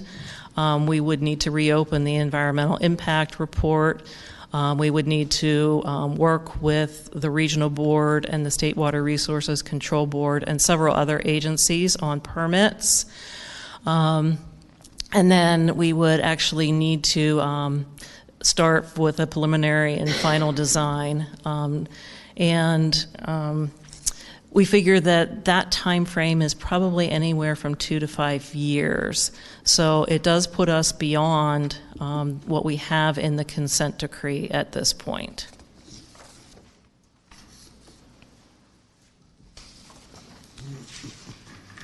So moving on to potential rate impacts. So just a little bit of history on where we are right now with our rate studies. So back in 2021, we conducted a rate study. It was approved by Water Commission and Council and implemented for rates in fiscal year 2022. It set rates for a 5-year period, so that was fiscal year 2022 through 2026. And those rates were set for a yearly increase of 7% for water rates and 6% for wastewater rates. We were currently set to do the next rate study, implementing it in the spring of 2026 so that rates would be in place beginning fiscal year 27, again for 5 years through 2031. So I also wanted to note on here that we do an annual check-in in the springtime with Water Commission to look at the sufficiency of the rates for the projects that are going on, and we continue to do that. Just to kind of note there in the note, those are the types of things that we look at when we're looking at the rate study. We're looking at the various tiers of water usage, what water shortage rates might be, looking at our needs for various infrastructure, and also looking at financing options that we have. So I wanted to show this slide because it shows the difference in how we're funding based on the increased prices. So on the left-hand side, that is the pie chart of how we were going to be funding. I've left out the grants that we have applied for that we do not necessarily have in hand yet. So hopefully that purple slice in each of those will go up in the case on the right. But for right now, we're only taking into account what we actually have in hand, which is $18 million so far from the Bureau of Reclamation. So as you can see, the WIFIA amount, it was 49%, which was the limit with the costs that we had used at that particular point in time. They will only fund up to 49% of the project, so the rest of it was going to be made up by grants and rates used to support bonds. So now that the costs have increased, the amount of the WIFIA loan has not changed. It is actually now a smaller percentage of the overall project. And so we need to finance more through rates and bonding opportunities, assuming that we do not get any other grants. And I just want to note on this also that, we don't have as much WIFIA money to spend, and it will be spent more quickly because of the increase in the costs.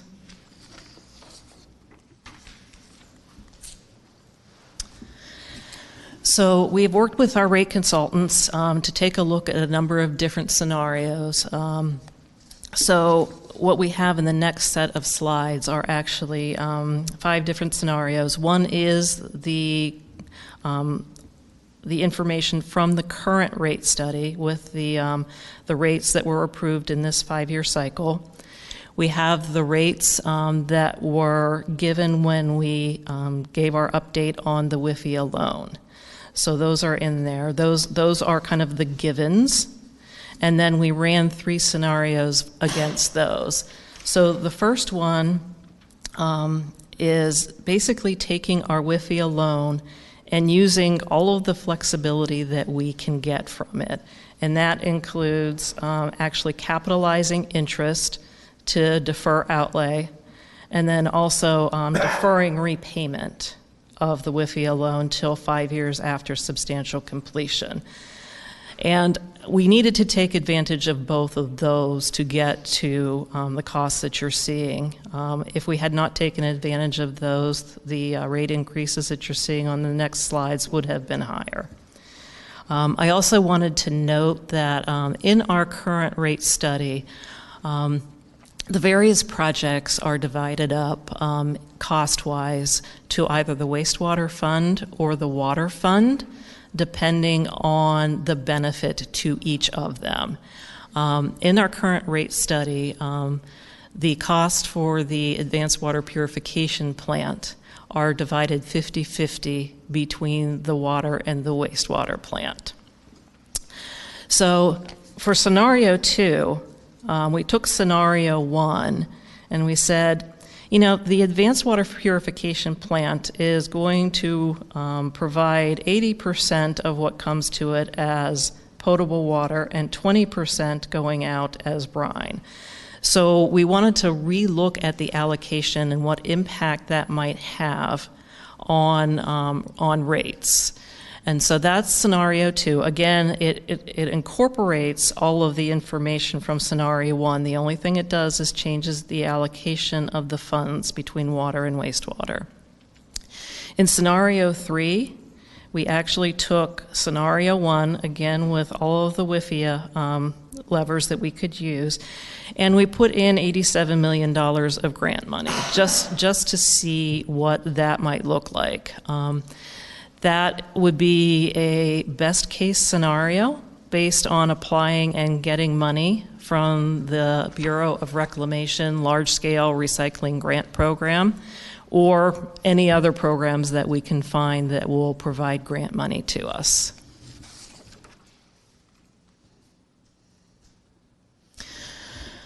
So these are the results looking at all of these different scenarios. So again, as I mentioned, the rate study goes through, the rate study is our current rates of 7%. They actually go through 2026. What we have been using is just a continuation of those into the next cycle. Those were just projected and not changed. They were just considered to continue. For the WIFIA loan, you can see that there was an impact on the rates that for water when we got to the next 5-year cycle, an increase of 1%. In scenario 1, you can see that those rates are, again, higher than the WIFIA loan, but not as dramatic as you'll see in the next slides. For scenario 2, where we shifted some of the costs over to water, you can see it actually does bump the yearly rates up to 10%. And even if we were to get that large amount of grant money, there is still a little bit of an increase in rates needed above what we projected from the WIFIA loan.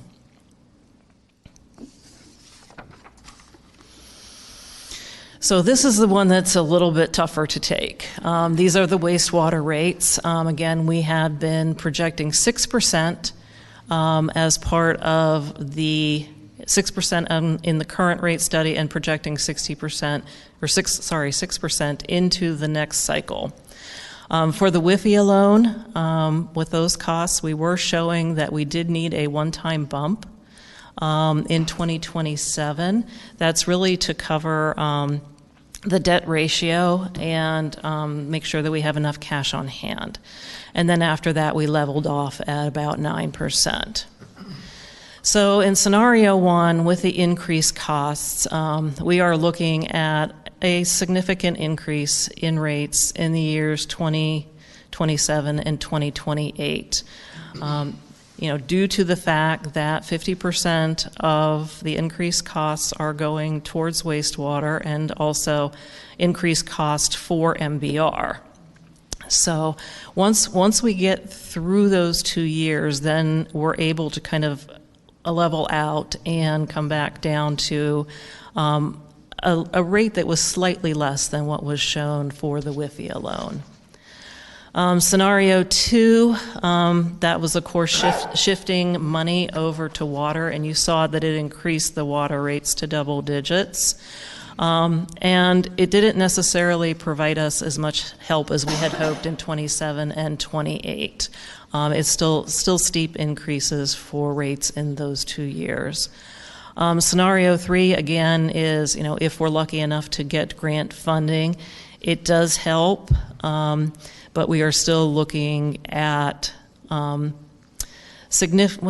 we're still looking at increases above what we were showing in WIFIA, but not quite as significant. We still show that first year bump, and then a little bit of a higher increase required in the years after that. So that's nice. We can look at all the percentages that we want, but this is probably the bottom line and the numbers that everybody is really interested in. What we've done in this graph, or this table, is show the costs for a average single-family residence using 9 HCF for a commercial and for a restaurant. And so these different numbers, you'll see in the first column, the WIFIA, the payment of a customer based on the WIFIA rates in the previous slide. And I want to mention that these are combined water and wastewater. So it is both of them together. This is the bill. So for 26, those numbers are, again, right now based on the current rate cycle with the 7% increases with water and the 6% increases with wastewater. And then the next 5-year cycle is 27 to 29 using those previous percentages. So as you can see, there are some, there are increases, and probably the larger increases that you're seeing here are, in 2027, and then they tend to taper off a little bit after that, just kind of based on a lot on that wastewater 2-year bump. So, if you look at the differences in the first year, it is about $5.60 for our average customer, single-family residential customer, about $4.30 for a small retail, and then about $35 for the restaurants. So these numbers are all shown as increases from what would have been with the WIFIA rates versus the scenario one. And again, looking at some of those other percentages that we had, with grants, these numbers would come down and then they would adjust otherwise for scenario two also.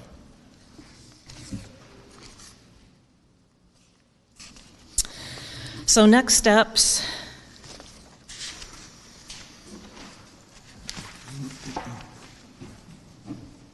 Uh-oh, missing a slide.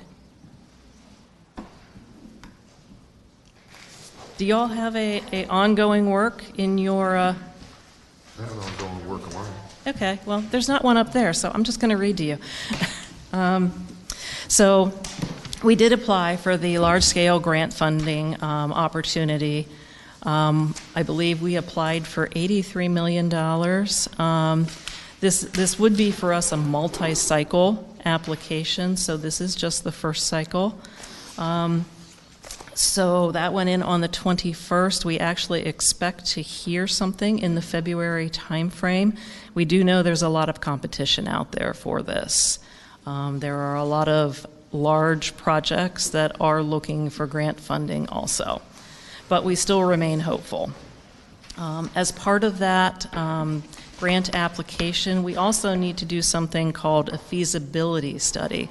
It basically looks at your project, the economic benefits of your project, and the cost of water for your project. And we had done one of these for our previous applications for the Bureau of Reclamation, so we will use a lot of that information. The one difference with this feasibility that we need to add on is a peer review. So we have hired Stantec, who has done these peer reviews for other agencies, to go through and make comments on our application about, the costs that we have included. Do they seem reasonable? Do times seem reasonable? Those types of things. So they will actually be critiquing and providing that, and we will need to provide that to the Bureau of Reclamation. Other things that we're looking at, we do have some additional runs that we want to make with our model. So working with the rate consultants and also the financial advisors, a couple of things that we want to look at. For those of you who have been part of the commission previously, I think you know that as part of our model assumptions, we put in actual costs for the capital improvement projects that we know and have identified. When you get to the out years, there is an assumption that is made about how much money we will spend each year because we don't know what those projects are going to be. And so one of the things that we can take a look at is some of those out-year assumptions that we've made on the non-Ventura Water Pure and the non-MBR projects. And there is some information in your staff report, kind of on the history of spending over the past 3 years and the past 15 years, where we might be able to make some adjustments, with the caveat that we now have a lot more projects, and unfortunately projects are a lot more expensive. So we'll need to actually weigh all that in as we take a look at that. The other piece that we will look at, we've just completed the capital improvement plan. We'll look for things that could potentially be deferred and things that we could push out further. One of the other things that we want to look at is modifying the time when we do the advanced water purification plant and the groundwater well construction. We don't have the luxury at this point, but we would have to open the negotiations with Wish Toyo and Heal the Bay to change those deadlines and get the regulators to weigh in and agree with that. It is something that we can look at with the caveat that as we push things out, we're also going to have increased costs for them. So we're not sure exactly what that's going to tell us, but it's probably worth looking at. And then the last piece that I wanted to put out for conversation, in all of the cases that we looked at, we were holding the rate steady in fiscal year 2026, which is the last year of this rate cycle. There might be some benefit to actually looking at rates for fiscal year 2026. And as I had mentioned earlier, we are going to be spending money a little faster because of the increased costs. To go out for the bonding, we are probably going to need to open the rate study early anyway. That doesn't mean that we need to change the fiscal year 2026, but we are going to need to show rates in place to cover costs for whichever projects we decide to do. If we're opening that early, looking at an increase in 2026 is a potential. So it is something that we actually want to run a scenario on. So going on from there, so we will be reviewing these findings with Council on December 18th. We also have some other items in front of Council on the 18th.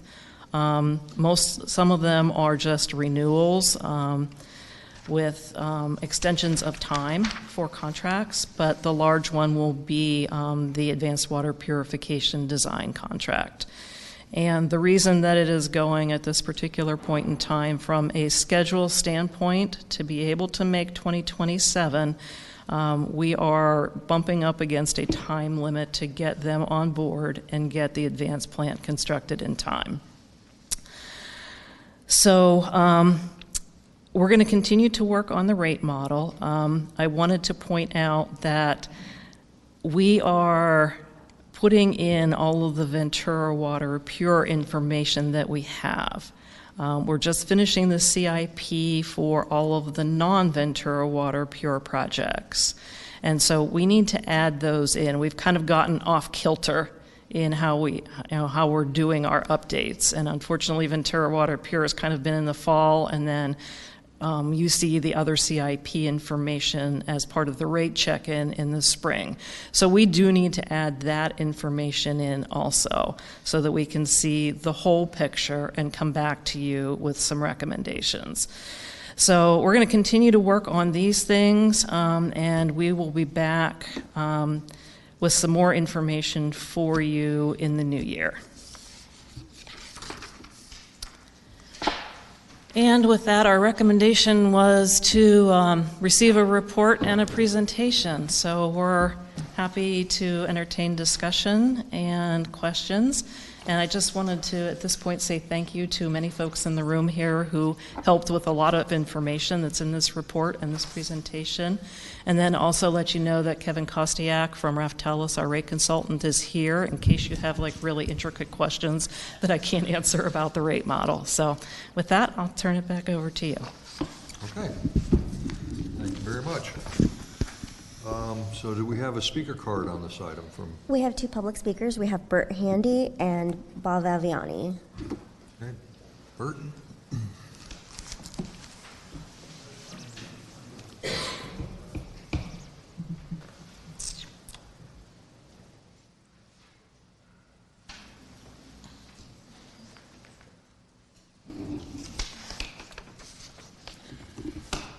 Good evening again, Council. How are you doing? A couple questions I had in regards on page 5, which isn't up here. It's the Oxnard one. Oxnard Pure Water Return option states Ventura Water would pump the tertiary water effluent to Oxnard for purification. Why in the chart on page 5 does it state there is a cost for the AWPF, which you're saying is basically for a desal plant? The desal plant could be used, you know, if you return the water to Ventura, what's the need for the desal plant or the $113 at that point, $113 million? Oxnard No Return has AWA costs listed along with injection wells. Why build a treatment plant? Well, a treatment plant's for water purification from what I was seeing. The United Water Conservation District option shows a full cost for the AWPF. Doesn't that tertiary water just need basically a desalt issue? It doesn't need to be totally pure water. That's the way I understood it, to take all those purifications out. And I don't understand why you have to go to a full AWPF on that one. In regards to this show, the full charge for water being sent to United would not require full treatment. It is possible to treat the effluent for TDS, hardness, and nitrate only, not any other things. Only then send the water to United Water spreading grounds. Also treat the water by the wells of the golf course instead of bringing it all the way back over to the advanced treatment facility over by where the current plant is. That way it would save a double pipeline going one way and the other back to where the Oxnard, the golf course is over there by Victoria. And returning to Harbor and Levis, that doesn't make sense. The desal would require water from the ocean. The area of Alessandro and seaward, where the current Ventura Fire Training Facility is located, was a location for wells in the 1950s, which supplied water to Ventura. And the reason they took that out was supposedly a saltwater intrusion on a well that was at Pierpont. That is in the Mound Basin. But the question is, the Oxnard wells are right next to the Mound Basin, and they're basically taking out of the same aquifer that flows into the Mound Basin. So it's really hard to separate those two to say what is the amount of water that's available in this full area. That needs to be investigated. It's you can run a line. It's about a 2-mile run from there, from the Alessandro down by the railroad tracks, and then you could also come through a farm right there, which we have an easement to go straight through down to where the current planned AWPF is located. I have talked to Mr. Bondi about this location, and since they do not have any wells over in that area at all, they really haven't studied it to see how it would affect the water usage in the area for basically, for quality in the Mound Basin.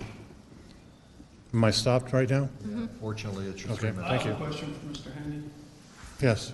Okay, so sir, when you originally started speaking about numbers, you referenced page 5 or slide 5? It would be slide 5. Slide 5, okay. Is that the same as what's in the staff report? These numbers. Costs, is that the one you're referring to? Yes, that one. Yes, that's the one I was talking about. Okay, and can you clarify, because we didn't see that? Well, the question is Can you clarify your comments one more time?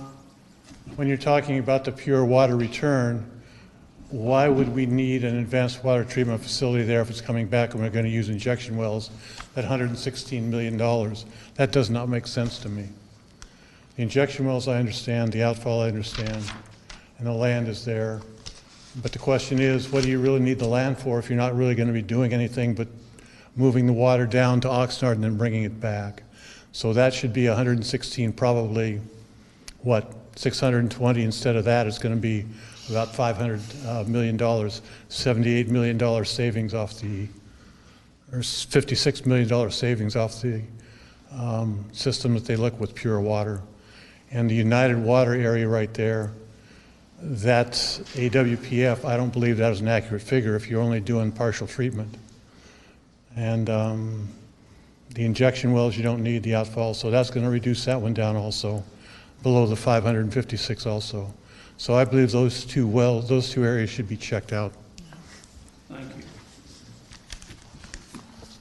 Any other questions? I don't have any more at this time, but I will. Thank you. Take it you're writing down some questions, you'll be able to respond to them? He wrote them down for us. Okay, just making sure. Okay. Please, sir. Again, sorry, I didn't give Bert the heads up. 3 minutes. Thank you. Bob Elviani. Linda, very nice presentation. A lot of information there. I appreciate it very much. It's like jumping on a speeding train. But having said that, I do know that we were talking about extending the deadlines and the time frame for most of these things having to do with the consent decree 5 years ago, and we couldn't get those things extended. As the dates got closer and closer, we finally got the memo of understanding and got those things extended, and I think you should start writing the extension again, because a lot of these things are not going to happen in the time frame that I think that everyone hopes for. Having said that, this particular chart here, the sources and the information that it came from, you implied that you had spoken with Oxnard. It would be very interesting to see the sources and the dates and the amounts and breakdowns, if you've actually gotten bids from these different agencies. I happen to believe that there is capacity in Oxnard. As of 2 weeks ago, spoke to someone who has knowledge of Oxnard, and they do have capacity to go ahead and handle what we can send them. You know, at some point in time, we just get into this whole situation of the cost of the scale of the project.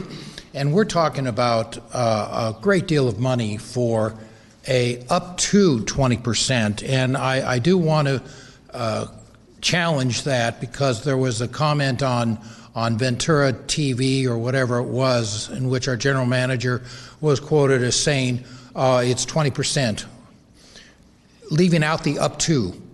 And that's a little misleading to the public, because Ventura Water Pure is said to possibly produce up to 20% more water resource to us. And we shouldn't mislead the people and be talking about numbers and then leave off some very important terms and lead them to believe that now we're talking about 20% more water. It might be up to 20%, just like whenever we talk about state water, you know, it could be 10,000 acre feet per year. Okay, so let's be realistic, and when we start talking about hard numbers, let's also be honest with the public with regard to how much we're going to be able to provide and produce. I know Mr. Hogan talked about quite a bit of work to possibly unwind or undo some of these things. I'm not sure what quite a bit of work is. If it needs to be undone in some cases, in some scenarios, well, then that's what it's going to require. But to go ahead and say, well, it's going to be quite a bit of work if we go ahead and take a few steps back before we take a few steps forward. So, you know, we just need to be honest with the public with regard to what we're looking at here, because this is the largest project probably in the county that I know of in at least 40 years. So we need to be realistic about this. Thank you. Thank you. No others? Okay. Very well, let's start off with commissioners with questions. I assume that, well, let me back up. The way I typically like to do this is everyone's going to get a chance to come on through.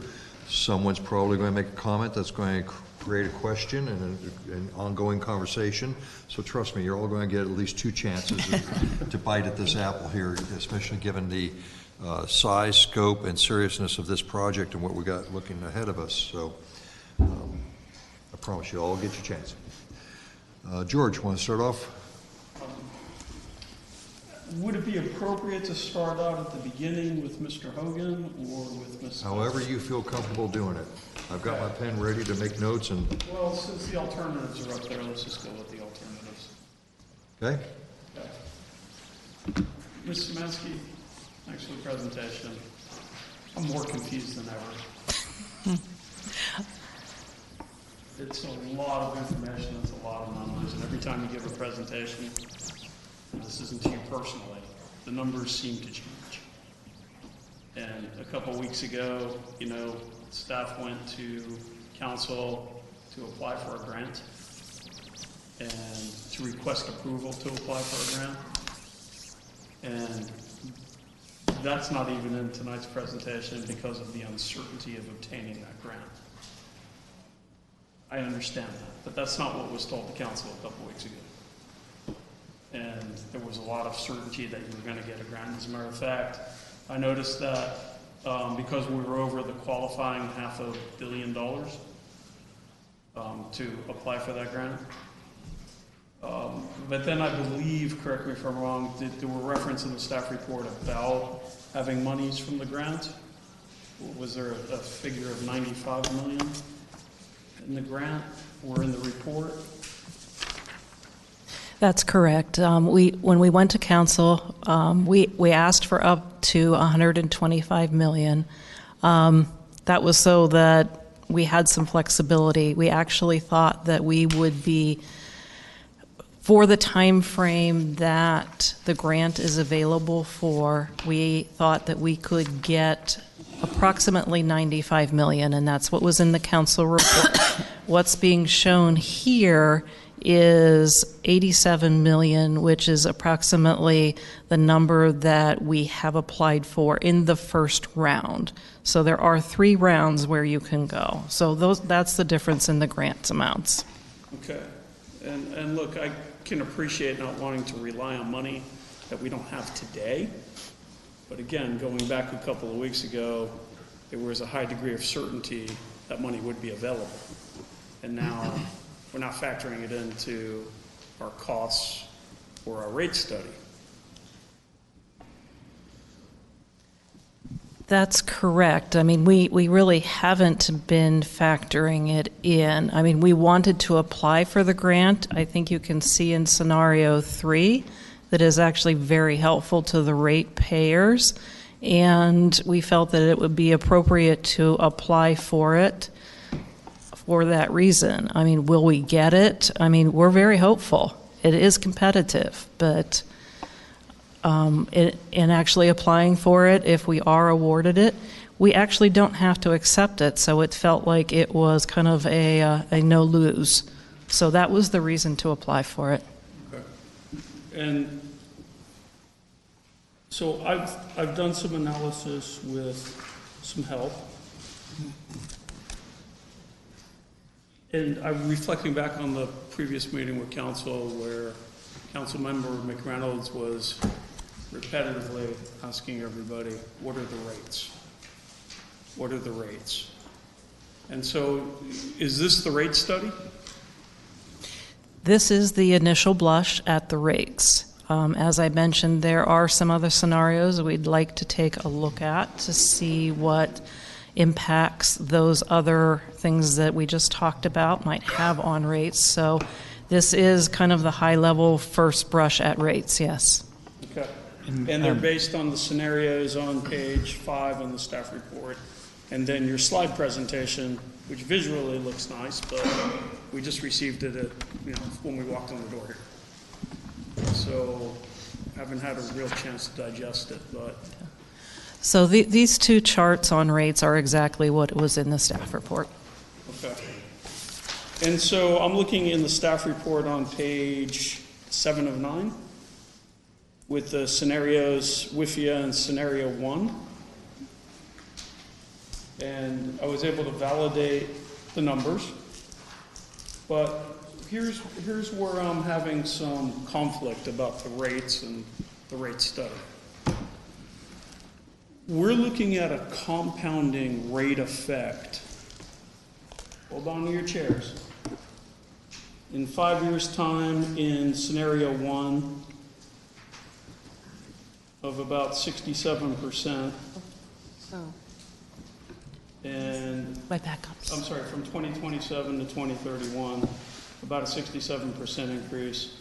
From 2025 to 2031, about a 90% compounding increase. From 2027 to 2034, 113% compounding rate increase. And here's where it just gets wonderful. From 2025 to 2034, we're looking at 124% compounding rate increase. So this is actually the slide that has those numbers Right. on it for you. I mean, how do you expect residents, consumers, businesses to absorb this when we don't have a degree of certainty that your numbers hold up today? Because it's my opinion that these numbers aren't accurate from everything I've heard. And I'm having a hard time with that. So I think it might be a good idea to go back and look at the actual costs to ratepayers. You got it. Oh, can I do that? Okay. Or the original.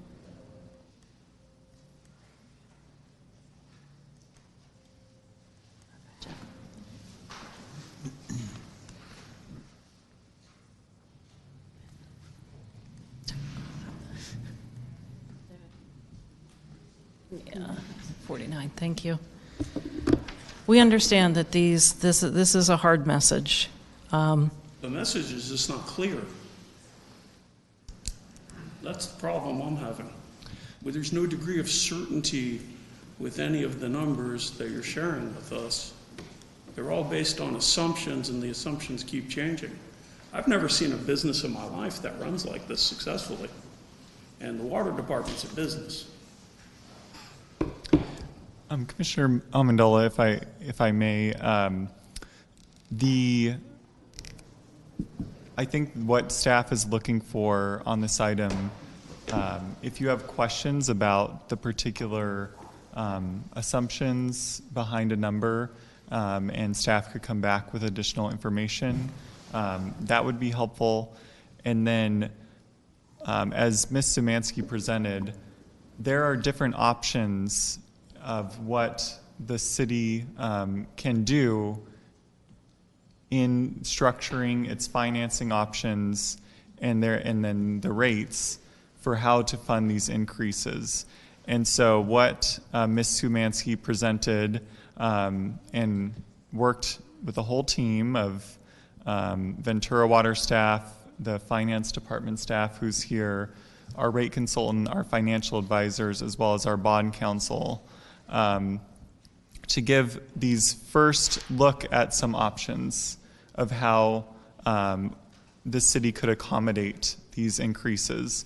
And so I think what staff is looking for is some initial feedback on the different options. They're not asking you to make any decisions tonight. We would return in the new year, as Ms. Szymanski said, after we do more analysis and there's additional things to look into. But we wanted to get this information about potential rate impacts to you as soon as possible, and to get some reactions about, what does it look like if we exercise the different WIFIA options of deferred repayment? What does that look like? What does it look like if we reallocate the water wastewater split for the cost allocation for the advanced water purification facility?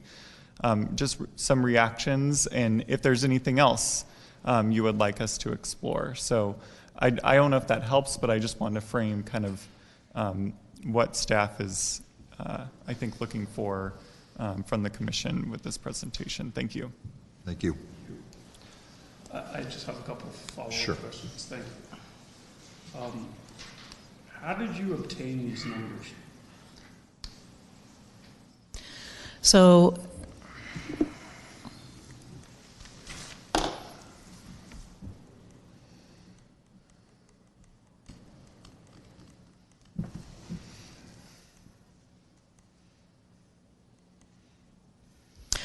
So this slide does a very high overview of how our latest cost projections were put together. They were based on actual bids. So we have those are actual factual numbers that we have received, so those have been updated. We have now, from our designers, cost estimates. So they have been able to take and update what we had been using in the past. So these come from our consultants who are designing these different projects. And then finally, we did have our owner's advisor do some updates for us on projects that are not in design. We went back to vendors to get some updated prices, or we used prices from recently bid public works projects, particularly for wells and pipelines. Those are projects that we have just recently bid. These are based on actual bids that have been submitted to the city in response to RFPs? So the bids received for the outfall, offshore, and onshore are actual bids that were received from contractors. And then we used cost, per linear foot, or for the wells for similar projects that we just received bids from. So, yes. Okay. And how much of these bids have you created your assumptions off of? And did you have help creating your assumptions, or are these assumptions that you, your team, who put the assumptions together? Who validated the assumptions? So my team, along with our owner's advisors, have put together these numbers. We've worked together using the information that we've had. Was Mr. Morley involved by chance? I'm sorry, No. I didn't hear what you say. Was Mr. Morley involved? No, they have not been involved in updating the cost for the projects, but they have been involved in the financing for the projects. Okay. So these numbers and the validation is autonomous to the water department, water pure department, not the CFO's office.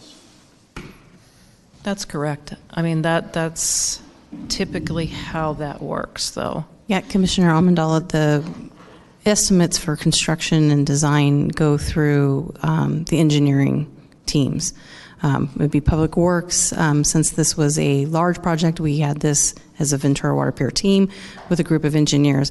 Finance is not usually involved in the cost estimates of any project. And so I'd like to add another comment to that. As part of the grant funding, I mentioned that we need to do a feasibility study. And so there will be a peer review of these costs from someone who is independent. So we will be getting a report back from them, and it is part of the measuring stick that will be used for the grant program. So there will be an independent review of this. And when does that happen? We should have those numbers probably mid-end of January. And they're going to validate the numbers yourself?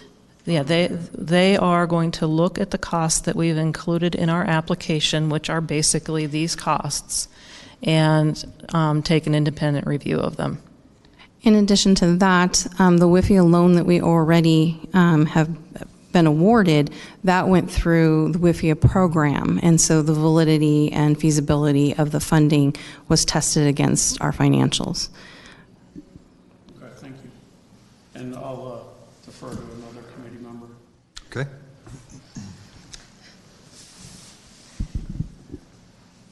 What percent of the design is done on the Ventura Water Pier project? Are you at 60% design or? They're each at different places. The outfall, offshore and onshore, are both in construction. The outfall pump station is at 90% design. The membrane bioreactor is at 30% design. And the advanced water purification, we are ready to award design. And how much in funding approximately overall has been spent already? That's a great question, and I would have to get back to you on that number. I just don't know that off the top of my head. And last I recall, it was a city council long-term goal to have the Ventura Water Pure project, and that was adopted, was it in 21 or 22? That's correct. It is no longer on the council goals, but it was for several years. Okay, so it's no longer It's an ongoing goal. It just wasn't part of the new goals for the year. It's an ongoing goal. We still report to City Council.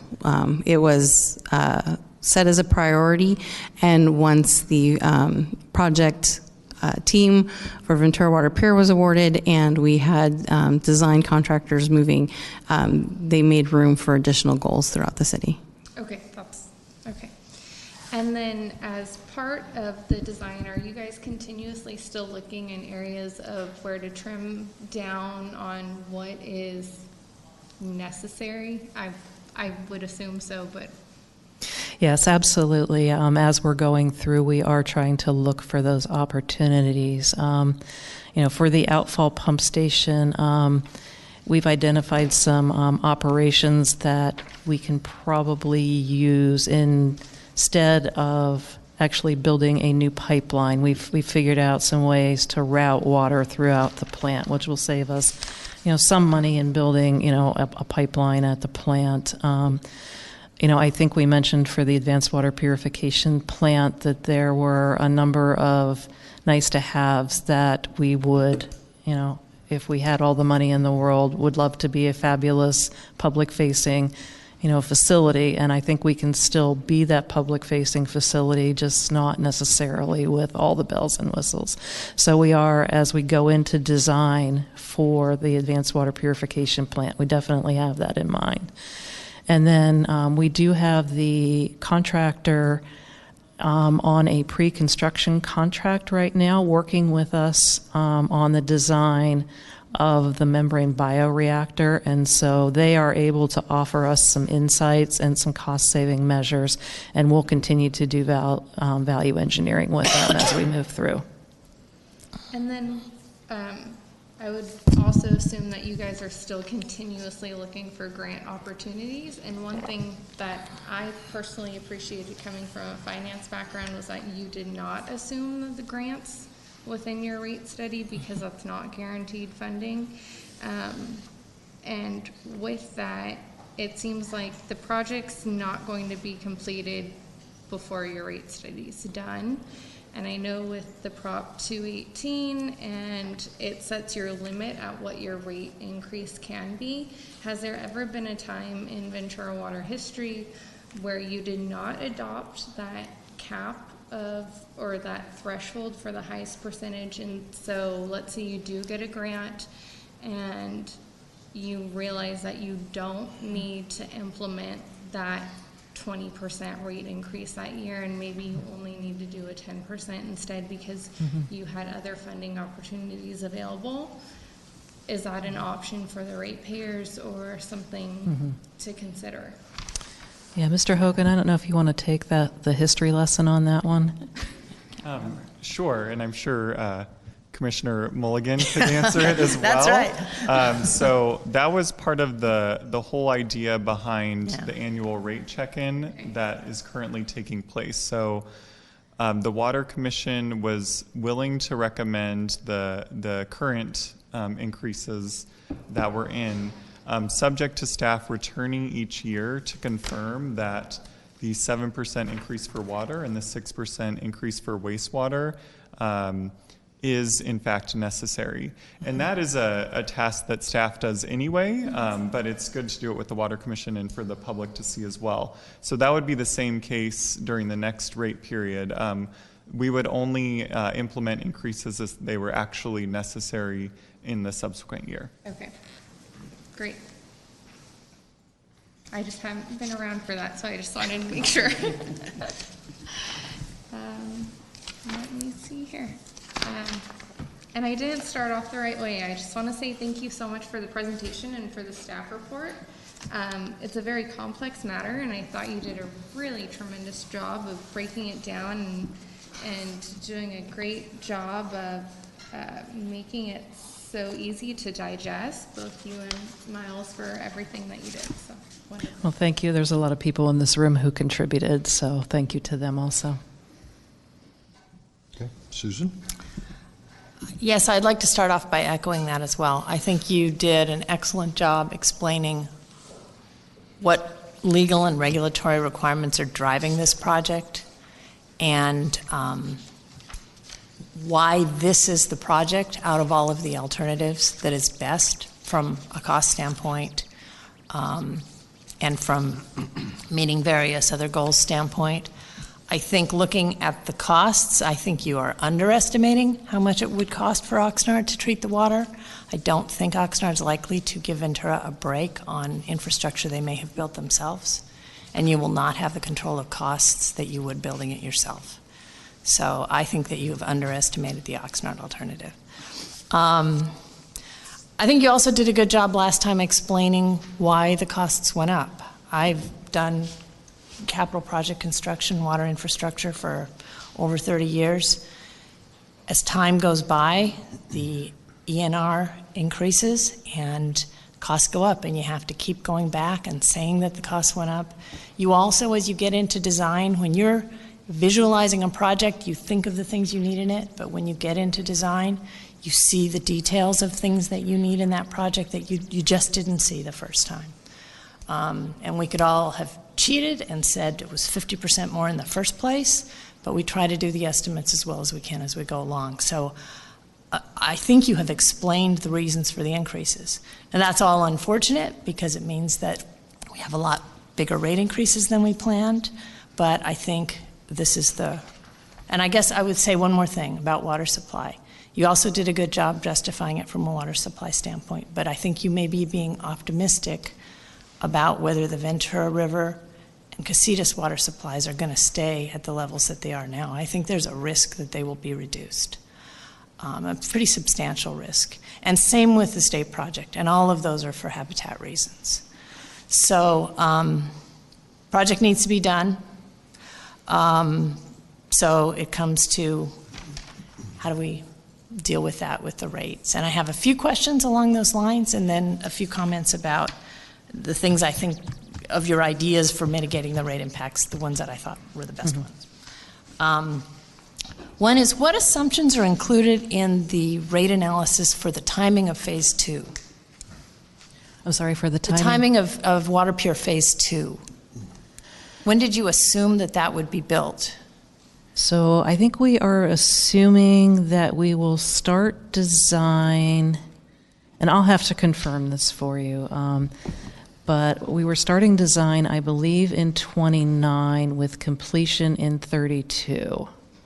And we are using indirect potable reuse in that, in the model. Okay. Miles, do you have a sense from a legal perspective of what might be the implications of deferring phase 2?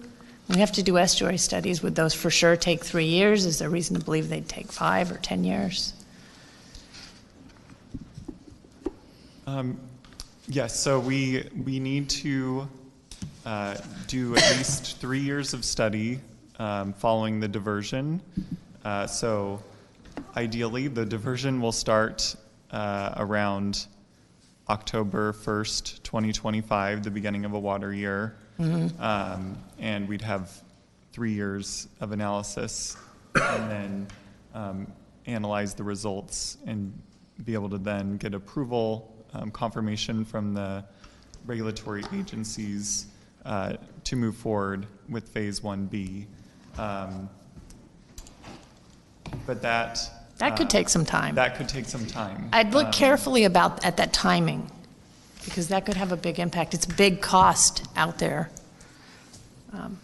Yes, and the issue there is we're balanced between the obligations of the consent decree, where Wichita and Hilda Bay, and the assumptions are implement Phase 1B as soon as possible. Whereas the regulatory agencies like the California Department of Fish and Wildlife, they want to be certain before we move forward with that final diversion amount. So we can look at that, and it may even require having that discussion of Wichita and Hilda Bay of, we're going to move it a little bit in the rate model for now, subject to continued discussions. That could be something we discuss with them. That might be worth doing. It might have, I don't know how big an impact it would have, but it's a big cost and it might have a big impact. Okay.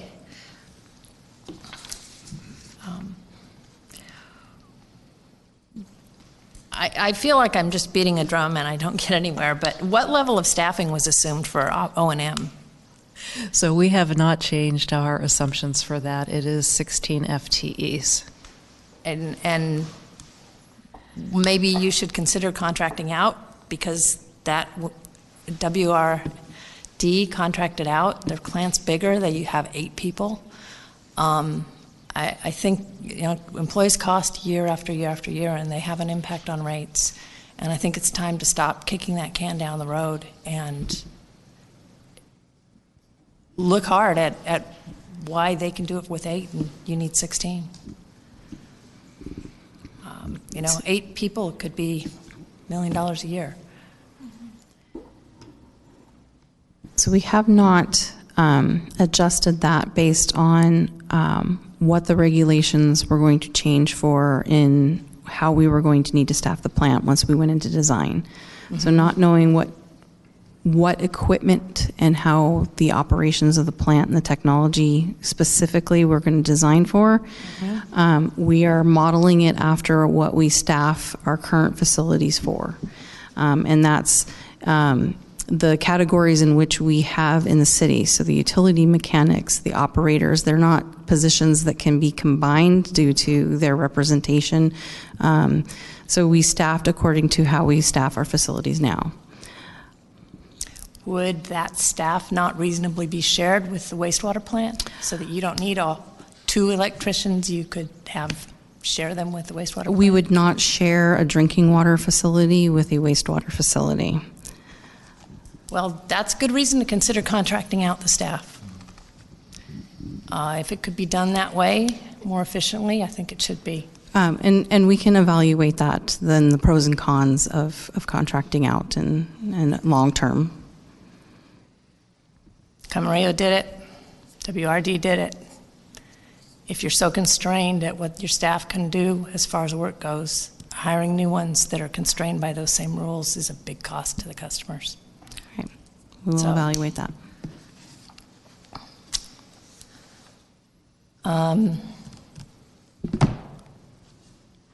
It seems like there should be able to be some flexibility. Create new positions. Figure something out.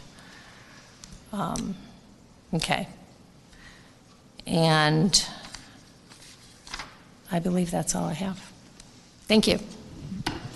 Could I ask a follow-up just quickly from Committee Member Mulligan's question regarding the Phase 2? That is something that will be forthcoming in 2029, but it's not factored into the rate study that's in front of us tonight, or is it? It actually is factored in, yes. How so, please? Those costs are part of the rate model, so they are taken into account for the time frames where those costs would actually be hitting. So, I mean, while those costs probably won't start until 2029, and they will be within the time frame of our next 5 years. So we do have those numbers in there, and they are accounted for. Okay, here's why I'm a little confused. Because if I go back to the staff report of page 5 of 9, it says project costs, VWP Phase 1A. And I'm assuming there's a Phase 1, there's a Phase 2, ABC, when do we move to phase 2? Yeah, so that's correct. Right now, the costs that we are showing and that we are working on and trying to finance are for Phase 1A, which, as Mr. Hogan put it, is where we are leaving some water going back to the estuary. We do have costs in there for Phase 1B. Again, that would be once we start our diversions, we need to do a set number of years looking at the impact to the estuary.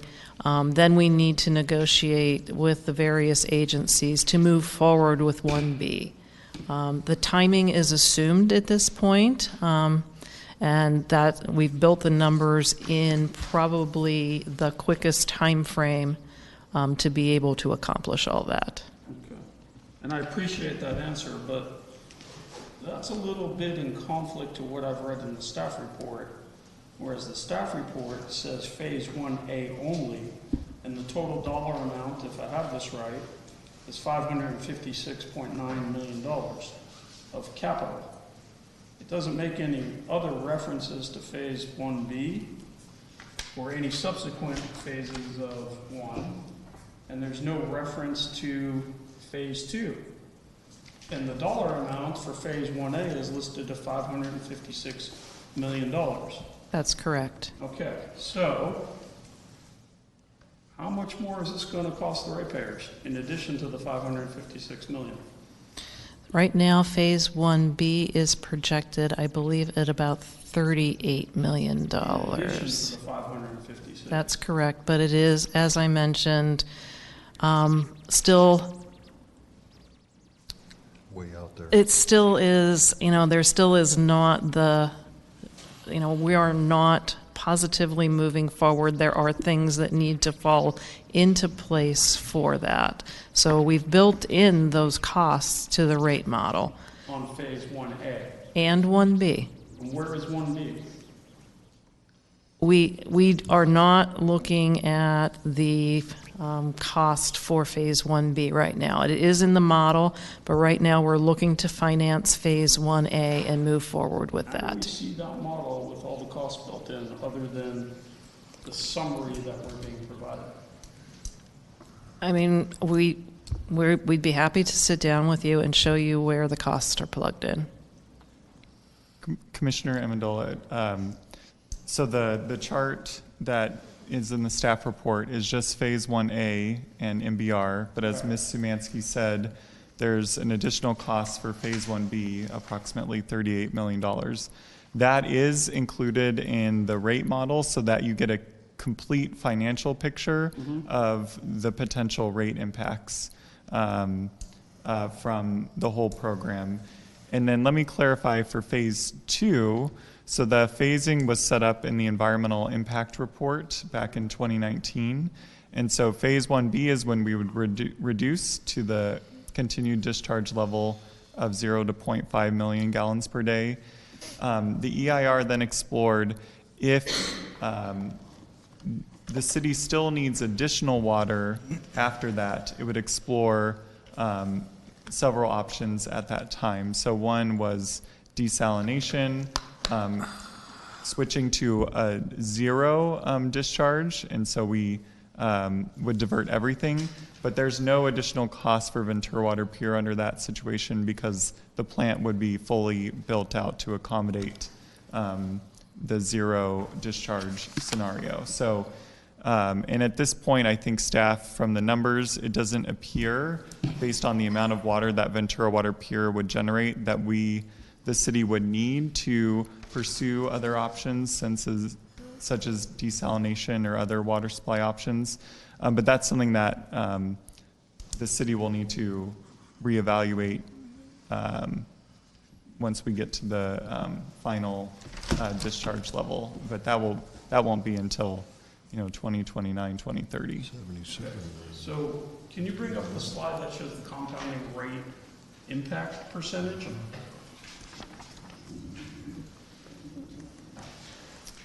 What is that? Percentage is I think it's in a backup slide. It So is. you'll need to pull up the Oop. the other slide deck, right? Sorry about that. Thank you, Okay, Amanda. Yes, that's the one. Okay, so when I looked at this, and again, following up from Commissioner Mulligan's comments and questions, I look at this as just phase 1A, according to the staff report. But that's not what I'm hearing now orally. Is that correct? So we have incorporated the costs in the rate model for Phase 1A and for Phase 1B to be able to project rates. What we're attempting to finance right now and to be able to construct is just Phase 1A. And the 142.8% in 2031, is that Phase 1A only or Phase 1B in addition and Phase 2? So it is in the rate model, we are using Phase 1A, and costs for Phase 1A, the cost, the 556. We're using the cost for Phase 1B, which is the 38 million. And don't quote me on that one, I should know it, but right now I'm drawing a blank. But and there is no phase, after that, but all of those numbers are in here. I have a clarification question. This rate model includes all of your capital improvement programs that are scheduled within this time period, all of your escalation costs for operations and maintenance, yes, everything that's happening during this time period. That is Not correct. just- That's correct. Okay. Okay. I have one follow-up question. Sure. Gina, I have one question about the sharing of staff between the plants. In your 16 staff, you've got 6 operators. I completely understand why those would need to be drinking water only. But you've got maintenance staff, SCADA, an instrumentation tech, electrician, a secretary, a management analyst, 2 mechanics, and a maintenance worker. Why do those people need to be dedicated to the plant? Why could they not be shared? So they're currently not shared with water and wastewater. Water and wastewater have those categories in them, and they handle the wastewater accounts, they handle the water accounts. There is a workload enough for those full-time equivalents for those. And advanced purification we felt would run as its own facility as well.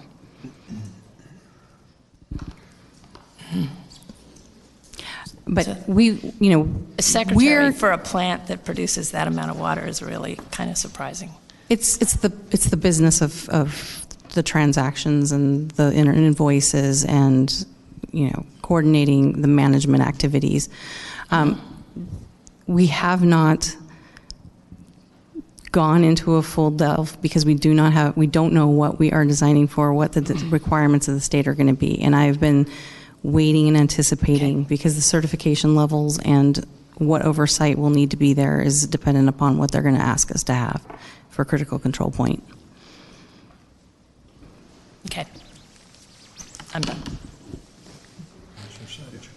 I don't have a lot of comment. I second a lot of what Commissioner Mulligan has said. But you had a slide that just popped up and it showed the team.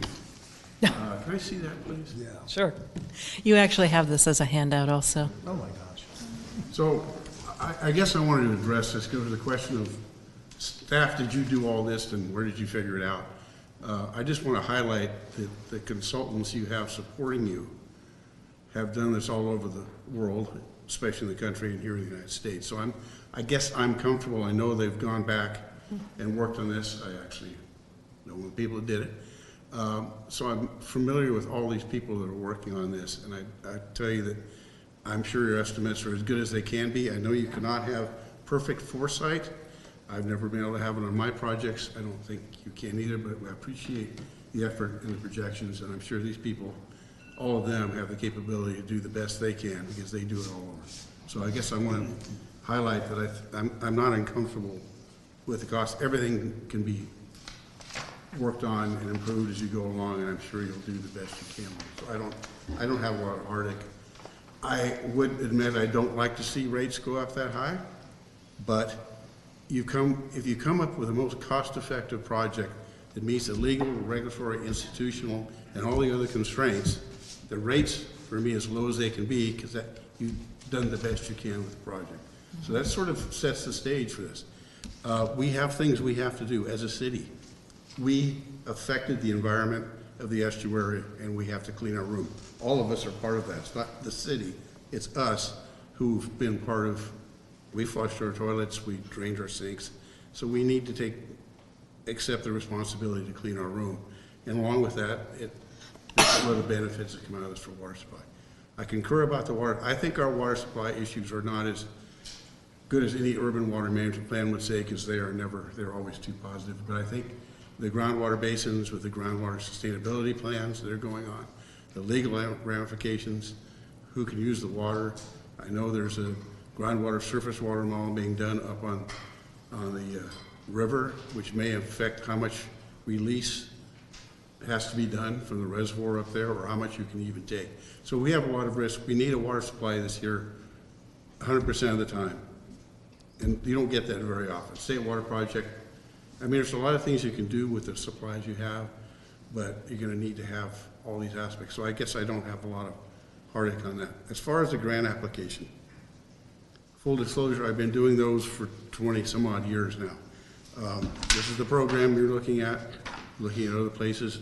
The good news is the infrastructure bill that was passed by this administration has put a lot of money into this. I look at it all the time. I see it. I've shared some of the information with others that I look at what the lobbying firms are putting out.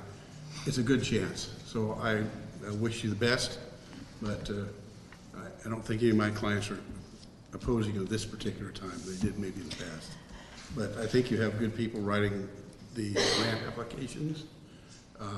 They are an art as well as a science and how you tell the story. And I think you have good people doing it. So I guess I'm not happy to have rates, but I understand why we have to be where we are. And this is true with every agency right now.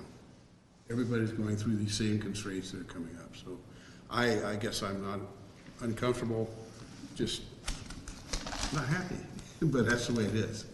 I paid my bill. I took out all my lawns when I moved in.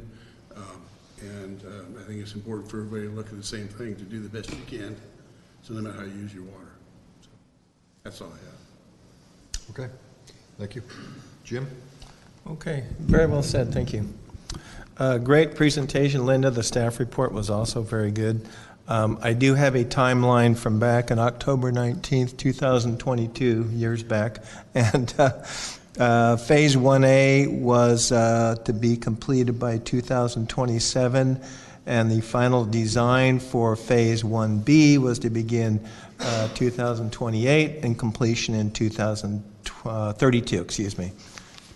So anyway, that's just a step back, and Phase 1A was originally $213 million, and Phase 1B was $77.3 million, but that's just a step back in time. Now we're moving forward. I think the presentation that you did to the City Council was very good about this new grant process and why you did the slide program.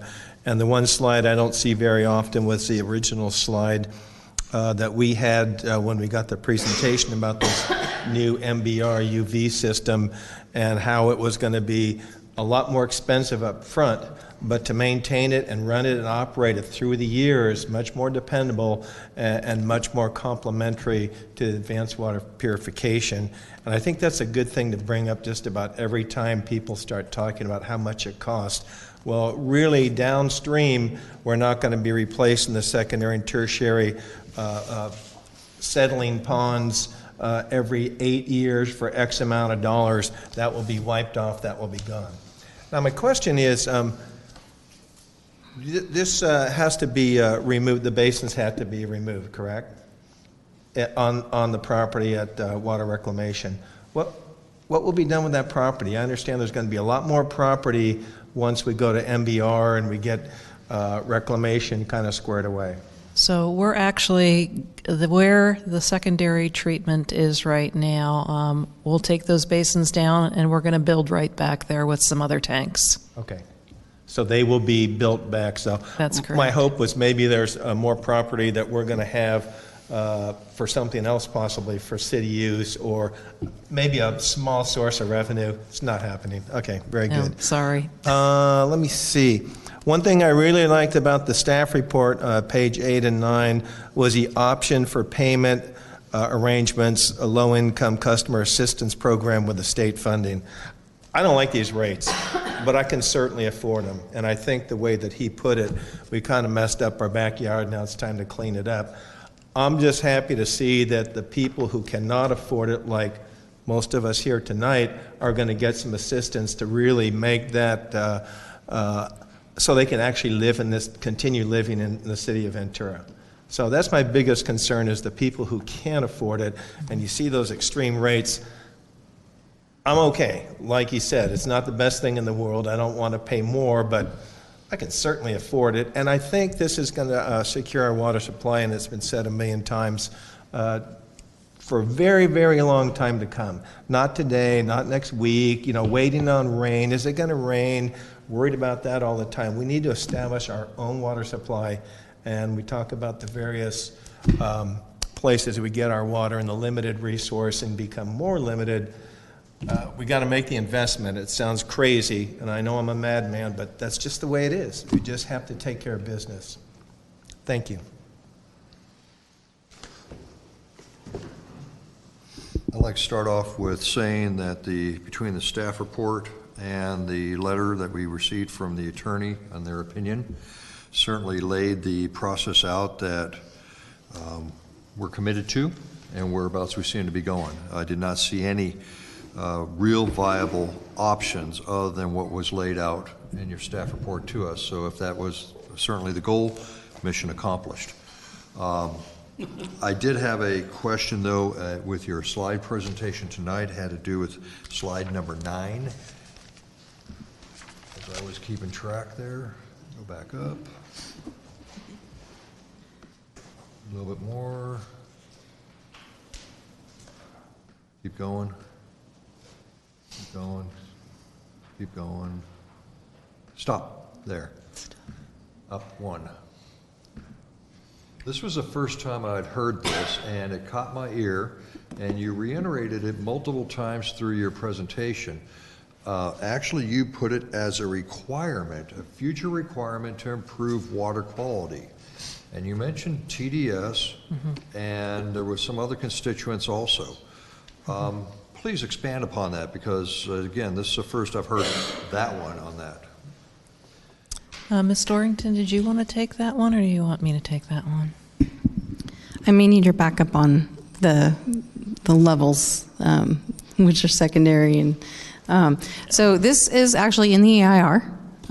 It was one of the objectives, is to improve water quality. So in our groundwater basins and with the quality of effluent that we meet, the secondary standard for TDS and sulfate by the Division of Drinking Water, it's there 1,000 milligrams is the high limit, milligrams per liter, and then there's a lower tier, it's like 800 and 500. So we do not meet the 1,000. Okay. And in our discussions, every sanitary survey that we do with the Division of Drinking Water, they bring it up as our water quality is not meeting those secondary standards.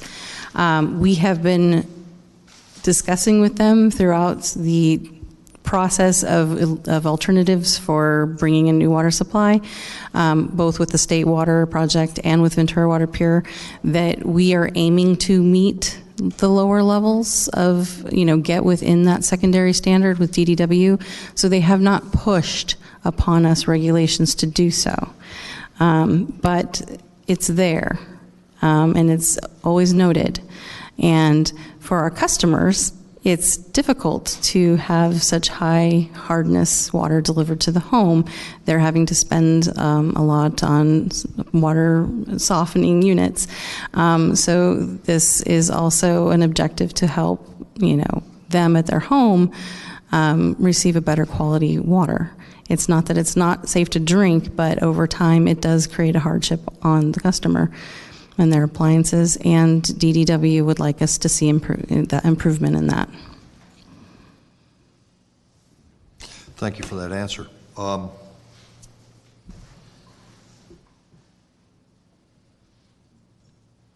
have extreme difficulty with that. As someone that lives on the east side, I will be the first to tell you I have a water softener, I have an under the sink RO. I'm familiar with the water that's there, also part of my career. While I love it as a goal, I don't think it should be a driver. It certainly is not a requirement. That secondary standard is a goal to meet. And there are dozens of water districts that don't meet that secondary standard, especially for TDS. That is very common in this Ventura County area. I have a large discomfort with that being placed as a requirement and as driving a project or as adding cost. If there's a way we can get there that somehow something else blends into it, and great. But in order to say that we're going to possibly have a piece of infrastructure or capital equipment that is specifically going for that, I'm a hard no on that one. I'm a hard no on that one. And so as far as that goes, and I'll throw that out there for anyone else to jump on, and maybe I'm the oddball here. A question I have, you have your design team that was up there for the members of Water Pure. My question along that is, are all of the projects with Water Pure, and this in particular that we're listening to tonight, following the standard design bid build, or have we entered with any agreements with someone to design build and they do the contract ops or the operators of it? So the membrane UV project is construction manager at risk, or CMAR. So it kind of blends the design bid build and progressive design build together. The city keeps the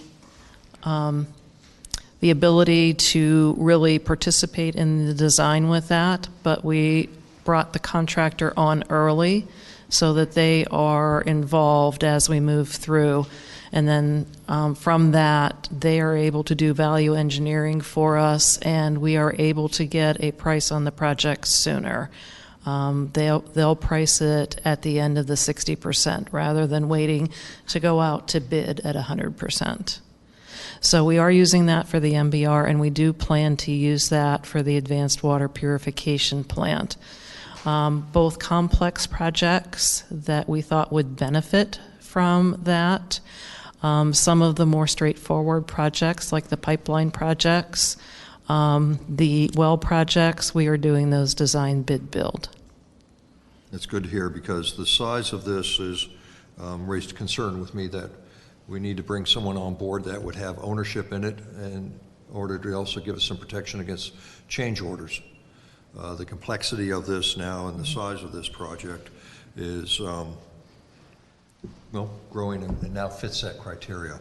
I would like to piggyback with what Susan said about the possibility of a contract ops, and whoever that designer is that we would partner with, that they staff it with their staff for the first year anyways to debug it, which is going to be necessary given the complexity of it, but a future period of time also contract ops over our staffing of it also as a way to understand that cost and have that reined in. Someone that designs it and has to run it will have a lot more ownership in it as to who they put in there and what would be the accurate staffing levels necessary. So I agree with her on that one and would support that also. Count on the third agreement. Okay, so each one of us commissioners now have had a chance to talk. Was there any questions, any follow-up statements before? Yes, please. So I'd like to hand this out. This is something I handed out at the council meeting on November 13th. And I'd just like to pass it down for everybody to take one and take a look at it. Because... Hold on. What's our rules under the Brown Act for being able to take a look at paperwork passed around, not made available to everyone in the public? Commissioner Amendola, do you have copies available that could be placed on the welcome table? I think in this instance it's okay, but I'll check the rule for next time and confirm. Okay. I did make this inquiry before we started the meeting. Oh, cool, fine, great. No, I appreciate it, thank you, because I don't want to have a Brown Act violation. Yeah, I just set off the alarm in my head here. Yeah. No. Danger. Back up, Bill.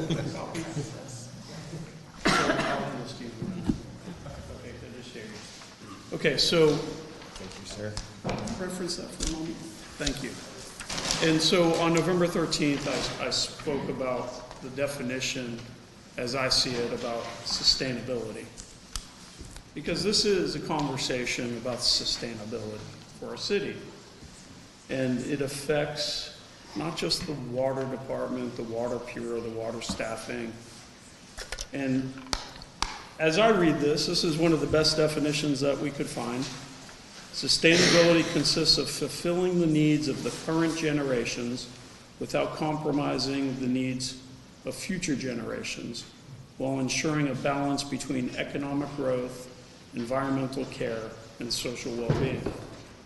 And I'd like to just break that down for a moment, if I can, because while we look at these projects and one person's ability to pay for it, and with a rate that may be acceptable to one person, we're looking at a generational, multi-generational impact on the city of Ventura. And what we're deciding here, we're dealing with 60, 100 years out that these projects are going to be paid for. And it's pretty significant. And that has, I think, a huge social impact. It affects a lot of people in District 1. It affects a lot of lower income people, but it also affects the middle class. And it also affects our businesses. And our businesses convert now to economic sustainability. The city of Ventura has a tremendous effort taking place with breweries. And so just by that example, and growth in hotels, growth in tourism, growth in restaurants, growth in residential development. And I'm wondering how the economic sustainability of what we're looking at this evening will manifest into those areas. And then we have the political aspect of this, and I'm going to leave the political aspect of this on the sidelines, because I'm not a politician, and I don't intend to be a politician.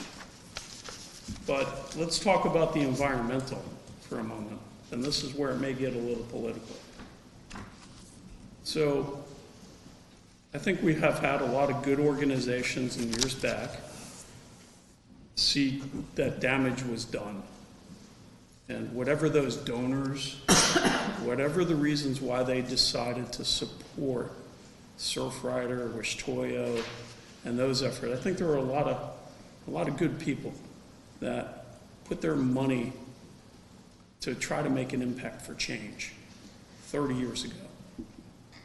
But now we're dealing with that advocacy is having a huge effect on our current ability to pay for that advocacy.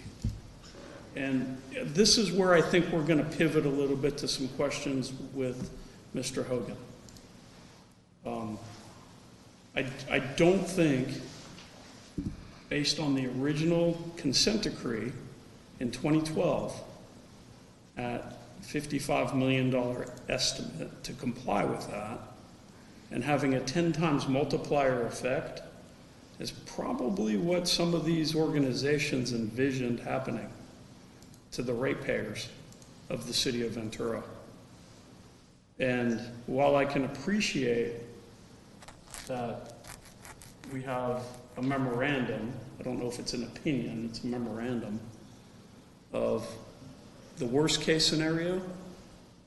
I don't imagine that this confirmation bias that we've seen throughout tonight's report of water pure is the best way to go, and this is what the lawyers say too, is what the Wish-Toyo had envisioned happening to the city of Ventura. I just can't imagine that that would be the case. And so, based on the technical merits of the meet and confer and the financial merits of the meet and confer, I'd like to delve into this a little bit more. And if we can maybe transition to Mr. Hogan. I know you do a lot of work, a lot of great work, and I know that you went out to an environmental legal agency to kind of paint the picture. But I'm not necessarily sure there's been a real legal cost basis put together from what I've read. And so I guess my questions are, if we were to challenge the consent decree and ask for some extensions, what would that look like? And how much will it cost the city to do that?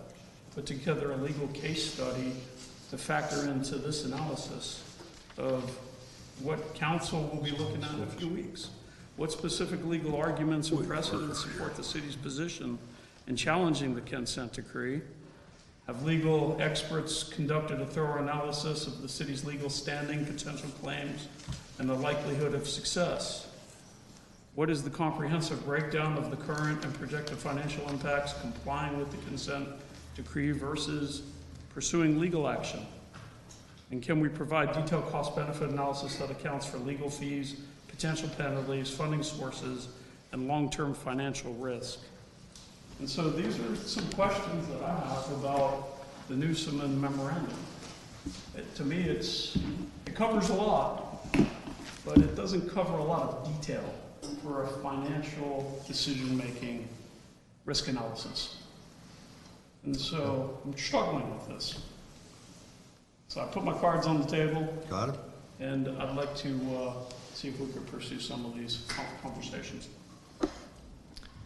Thank you, Commissioner Amendola. If you could provide me some of those questions, I don't think we would prepare a comprehensive analysis that would cost money and time in order to do that. And some of these, if we were to seriously explore those options, that's something that would be discussed in closed session with City Council and not in a public forum. But because we are subject to a federal consent decree, and there's certain things. Obviously, we asked NOSSMN to provide this memorandum to answer some of the questions from the last meeting. It was not intended to be a comprehensive analysis of the pros and cons. And again, that's something that would likely be done in closed session with City Council if City Council wanted to pursue that.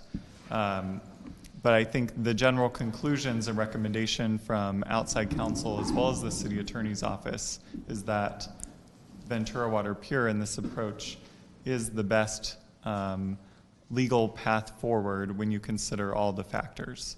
Mm-hmm. Thank you for that answer. I can respect and appreciate that, especially referring it to council and closed session. And I'll be happy to send you my comments and list of questions. Thank you. I have one quick comment. There was one thing I forgot to say. You talked about the paths forward. There were two of the ideas that I particularly thought should be looked at. I think whatever other projects you might be able to defer a few years certainly is worth looking at. And I think we should seriously consider increasing rates in 2026. Because the earlier you increase rates, the lower the impacts later. Because it compounds. And it'd be better not to have the rate shock in those 2 years. So I think project deferral and increasing the rates in 2026 should be seriously looked at. Thank you. That's the slide that I don't have, It's so okay. I can't put it up. to go back to the same comment and also kind of jump ahead a little bit and go with, are we anticipating Ventura Water Pier to be part of the CIP workshop in February, like as the total cost, where it goes on the timeline and what to anticipate in line with all the other CIPs? Yes, Okay. we're going to have Full package. the full package of what we're going to defer and what Ventura water impacts will be in the CIP. Okay. We're working on that right now. But I agree with Susan's comments as well. Okay. Last chance? Okay, so. Go ahead. One quick question. With the interconnect, state interconnect on our heels, what is our budget going to look like on top of the budget we're looking at tonight? And how will we be affected? We lost one of our co-members, Casitas, in that deal. So are we going to have another discussion about that eventually? And what's the future look like with the budget you showed us tonight? And rates, really, is what it comes down to. Yeah, so we just completed the CIP for the non-Ventura Water Pure projects and Ventura Water Pure. So those numbers will be updated when we come to you in the new year. So all of that will be added in. So thank you. Okay. With that, this is a receive and file. My final comment is, well, thank you for laying it out and giving us what the interpretation is between you and the city's attorney's office and the outside counsel, and then the projections for future rate increases and all that. We received it. Unfortunately, don't have the ability to endorse it or agree with it because of a lack of information. So there you go. thank you. Chairman Araujo? Yes? With regard to receive and file, one of my observations over the years is when staff presents a receive and file, and there's no motion making, it's pretty much to go forward and okay for staff to proceed status quo based on their presentations. And I'm not saying that we should do anything different than what you said just now. But one of the reasons why we're in this position today is because everybody's kicked the can on receive and file. And council's going to be faced with some significant decisions. And I don't want to be in their shoes. And I appreciate exactly what you're saying, but currently these are the marching orders in which we've, and staff has received from City Council as to how far we are to go. We're at the end of our leash. I appreciate that. So if council wants us to dig deeper, then give us some marching orders. But right now, I can only do what we're allowed to do. I understand. And So it's really up to council, not the Water Commission. Council or staff or someone in order to provide direction back for what our homework assignment is and how deep do we go. Okay. And it's my understanding that council is very, very concerned, let me emphasize very, about the rate impacts to the ratepayers, because they don't know what the rates are. And I don't know with any degree of certainty, after I've looked at this report, what the rates will be. Understood. Thank you. Let's move on to General Manager's report, tentative schedule. All right, well, thank you, commissioners. We do need to set the schedule for next year, starting in January of 2024. I did mention last meeting that the City Council has moved their meetings to Tuesday, which takes up our slot. So we have to move to every fourth Monday of the month. We did try to incorporate some workshops that we know we can plan for now at the request of the commission.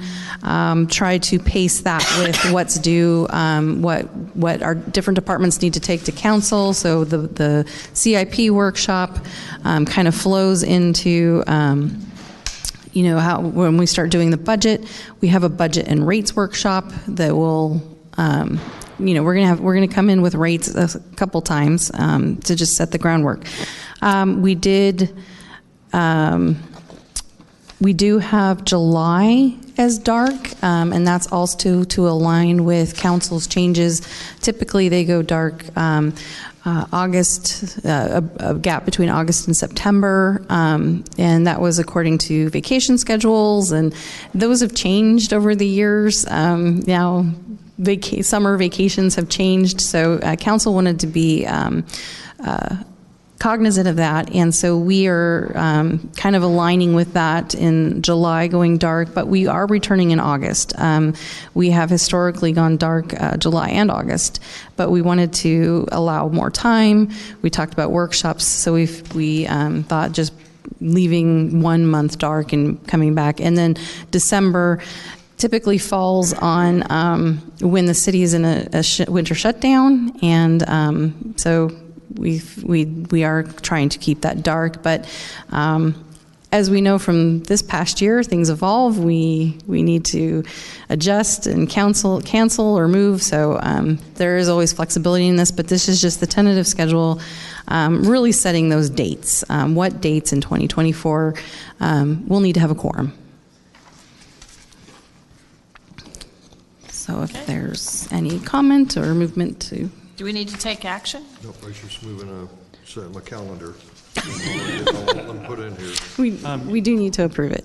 Yes, you do need to approve this item. This is setting the regular meeting schedule for next year, as well as the time of the meetings, and then those 2 workshop dates. So the recommendation is that the Water Commission adopt a 2024 regular meeting schedule to meet the 4th Monday of every month at 5:30 p.m. along with 2 workshops as requested by the Commission, except that there will be no regular meetings in the months of July and December. I'll entertain a motion to accept. I move for the recommended action. Okay. Second? Second. Question? So we're looking to approve 2024, and there are references to 2023 as far as minutes, but there's no more meetings for the rest of the year, is that correct? Correct. That is correct. Okay. And the first meeting will be held on January 22nd, is that correct? If this motion approves. Okay. We spoke about the ability to have hybrid meetings potentially, but the venue here in this room is not available for hybrid meetings. What other rooms are available to have hybrid meetings? Because it's actually part of California law now that we have the ability to have public meetings hybrid. The only room that's available for hybrid meetings is council chambers, and in speaking with the city clerk's office, that is only for the, I'm trying to remember the phrasing he used, but the legislative body, so city council, anyone that's making those kind of decisions. So the Muni code that we have and we operate under is not part of a legislative body like Planning Commission? Yeah, so the hearing bodies, the only other entities besides City Council that meet there are Planning Commission and the Director's Hearing, the actual final hearing decision-making bodies. Okay. There's a good chance I'll be absent on the 22nd, but otherwise I'm good with the rest of the schedule.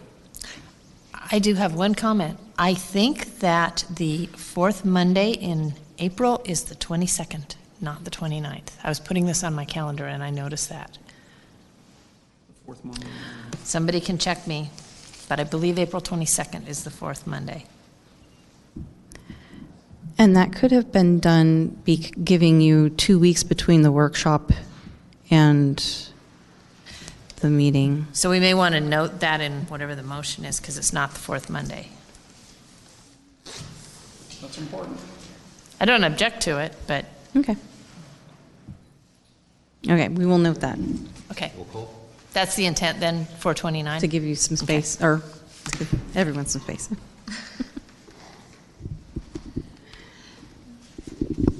Commissioner Amendola? Yes. Commissioner Arnbrister? Aye. Commissioner Mulligan? Yes. Commissioner Savage? Yes. Vice Chair Ackerman? Yes. Chair Ranio? Yes. And the motion passes with 6 ayes. Okay, and on to General Manager's report. All right. Well, thank you for a good evening and very thoughtful conversation. I did want to give you a couple updates, particularly on staff. We've had several promotions this past month. Jennifer Trebo, who is our Manager of Water Resources, has been promoted to our Assistant General Manager of Water Resources. We're grateful for Jenny. Sorry, Jenny.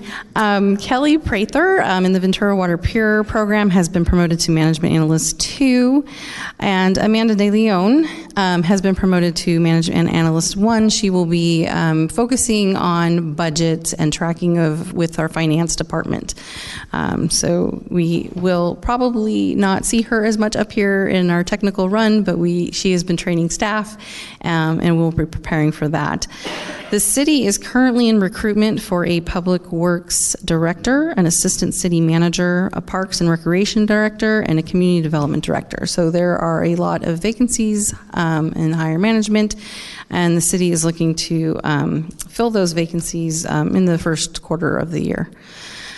City Council items. Thank you to those who attended the City Council meeting on November 13th. We did give an update to Council on Ventura Water Pure, and we were given the go-ahead to apply for some additional grant funding. And it was a very long evening, so thank you all for tuning in and sitting through. December 4th, the City Council will hear the Casitas Memorandum of Agreement. That is to align with Casitas's adoption of rates and approval of the agreement on December 13th. And on December 18th, City Council will receive an update on Ventura Water Pure, the presentation that you received this evening, and consider the owner-controlled insurance program broker and amendments to existing Ventura Water Pure contracts. So that will be going on December 18th, and then the City Council will be out for the rest of the year. To follow up on Stephen's outreach presentation, Ventura Water collaborated with the Pierpont Community Council and the Rotary Club for the community trash cleanup at Marina Park on November 10th. And Ventura Water participated in World Toilet Day, held at the Ventura Community College Water Science Department on Sunday, November 19th.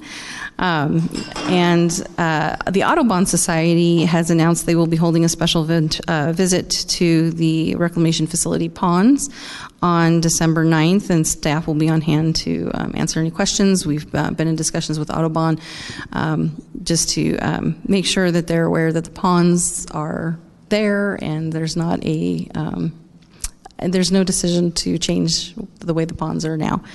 And Thursday night, the Ventura College Water Science students will be taking their final at the Ventura Water Reclamation Facility. They will be giving the tour to our wastewater utility manager, and he will be asking them questions, and they will be discussing the process. So we thought that was a unique way to teach and perhaps recruit. The next Water Commission meetings, so we just adopted our schedule. The city is closed between Christmas and New Year's. It's a winter shutdown, so we will not be holding a commission meeting at that time. And just a reminder that we'll be here on Mondays, not Tuesdays. It may take a while for me to get up to speed. I'm always here, so I'll just have to remember which room to go into. And have a happy holiday and New Year, and thank you for your time. Thank you, thank you. You got a lot done this year, Gina. A lot of hard things. Thank you, team. Okay, with that, we'll go ahead and adjourn the meeting at 8:40 p.m.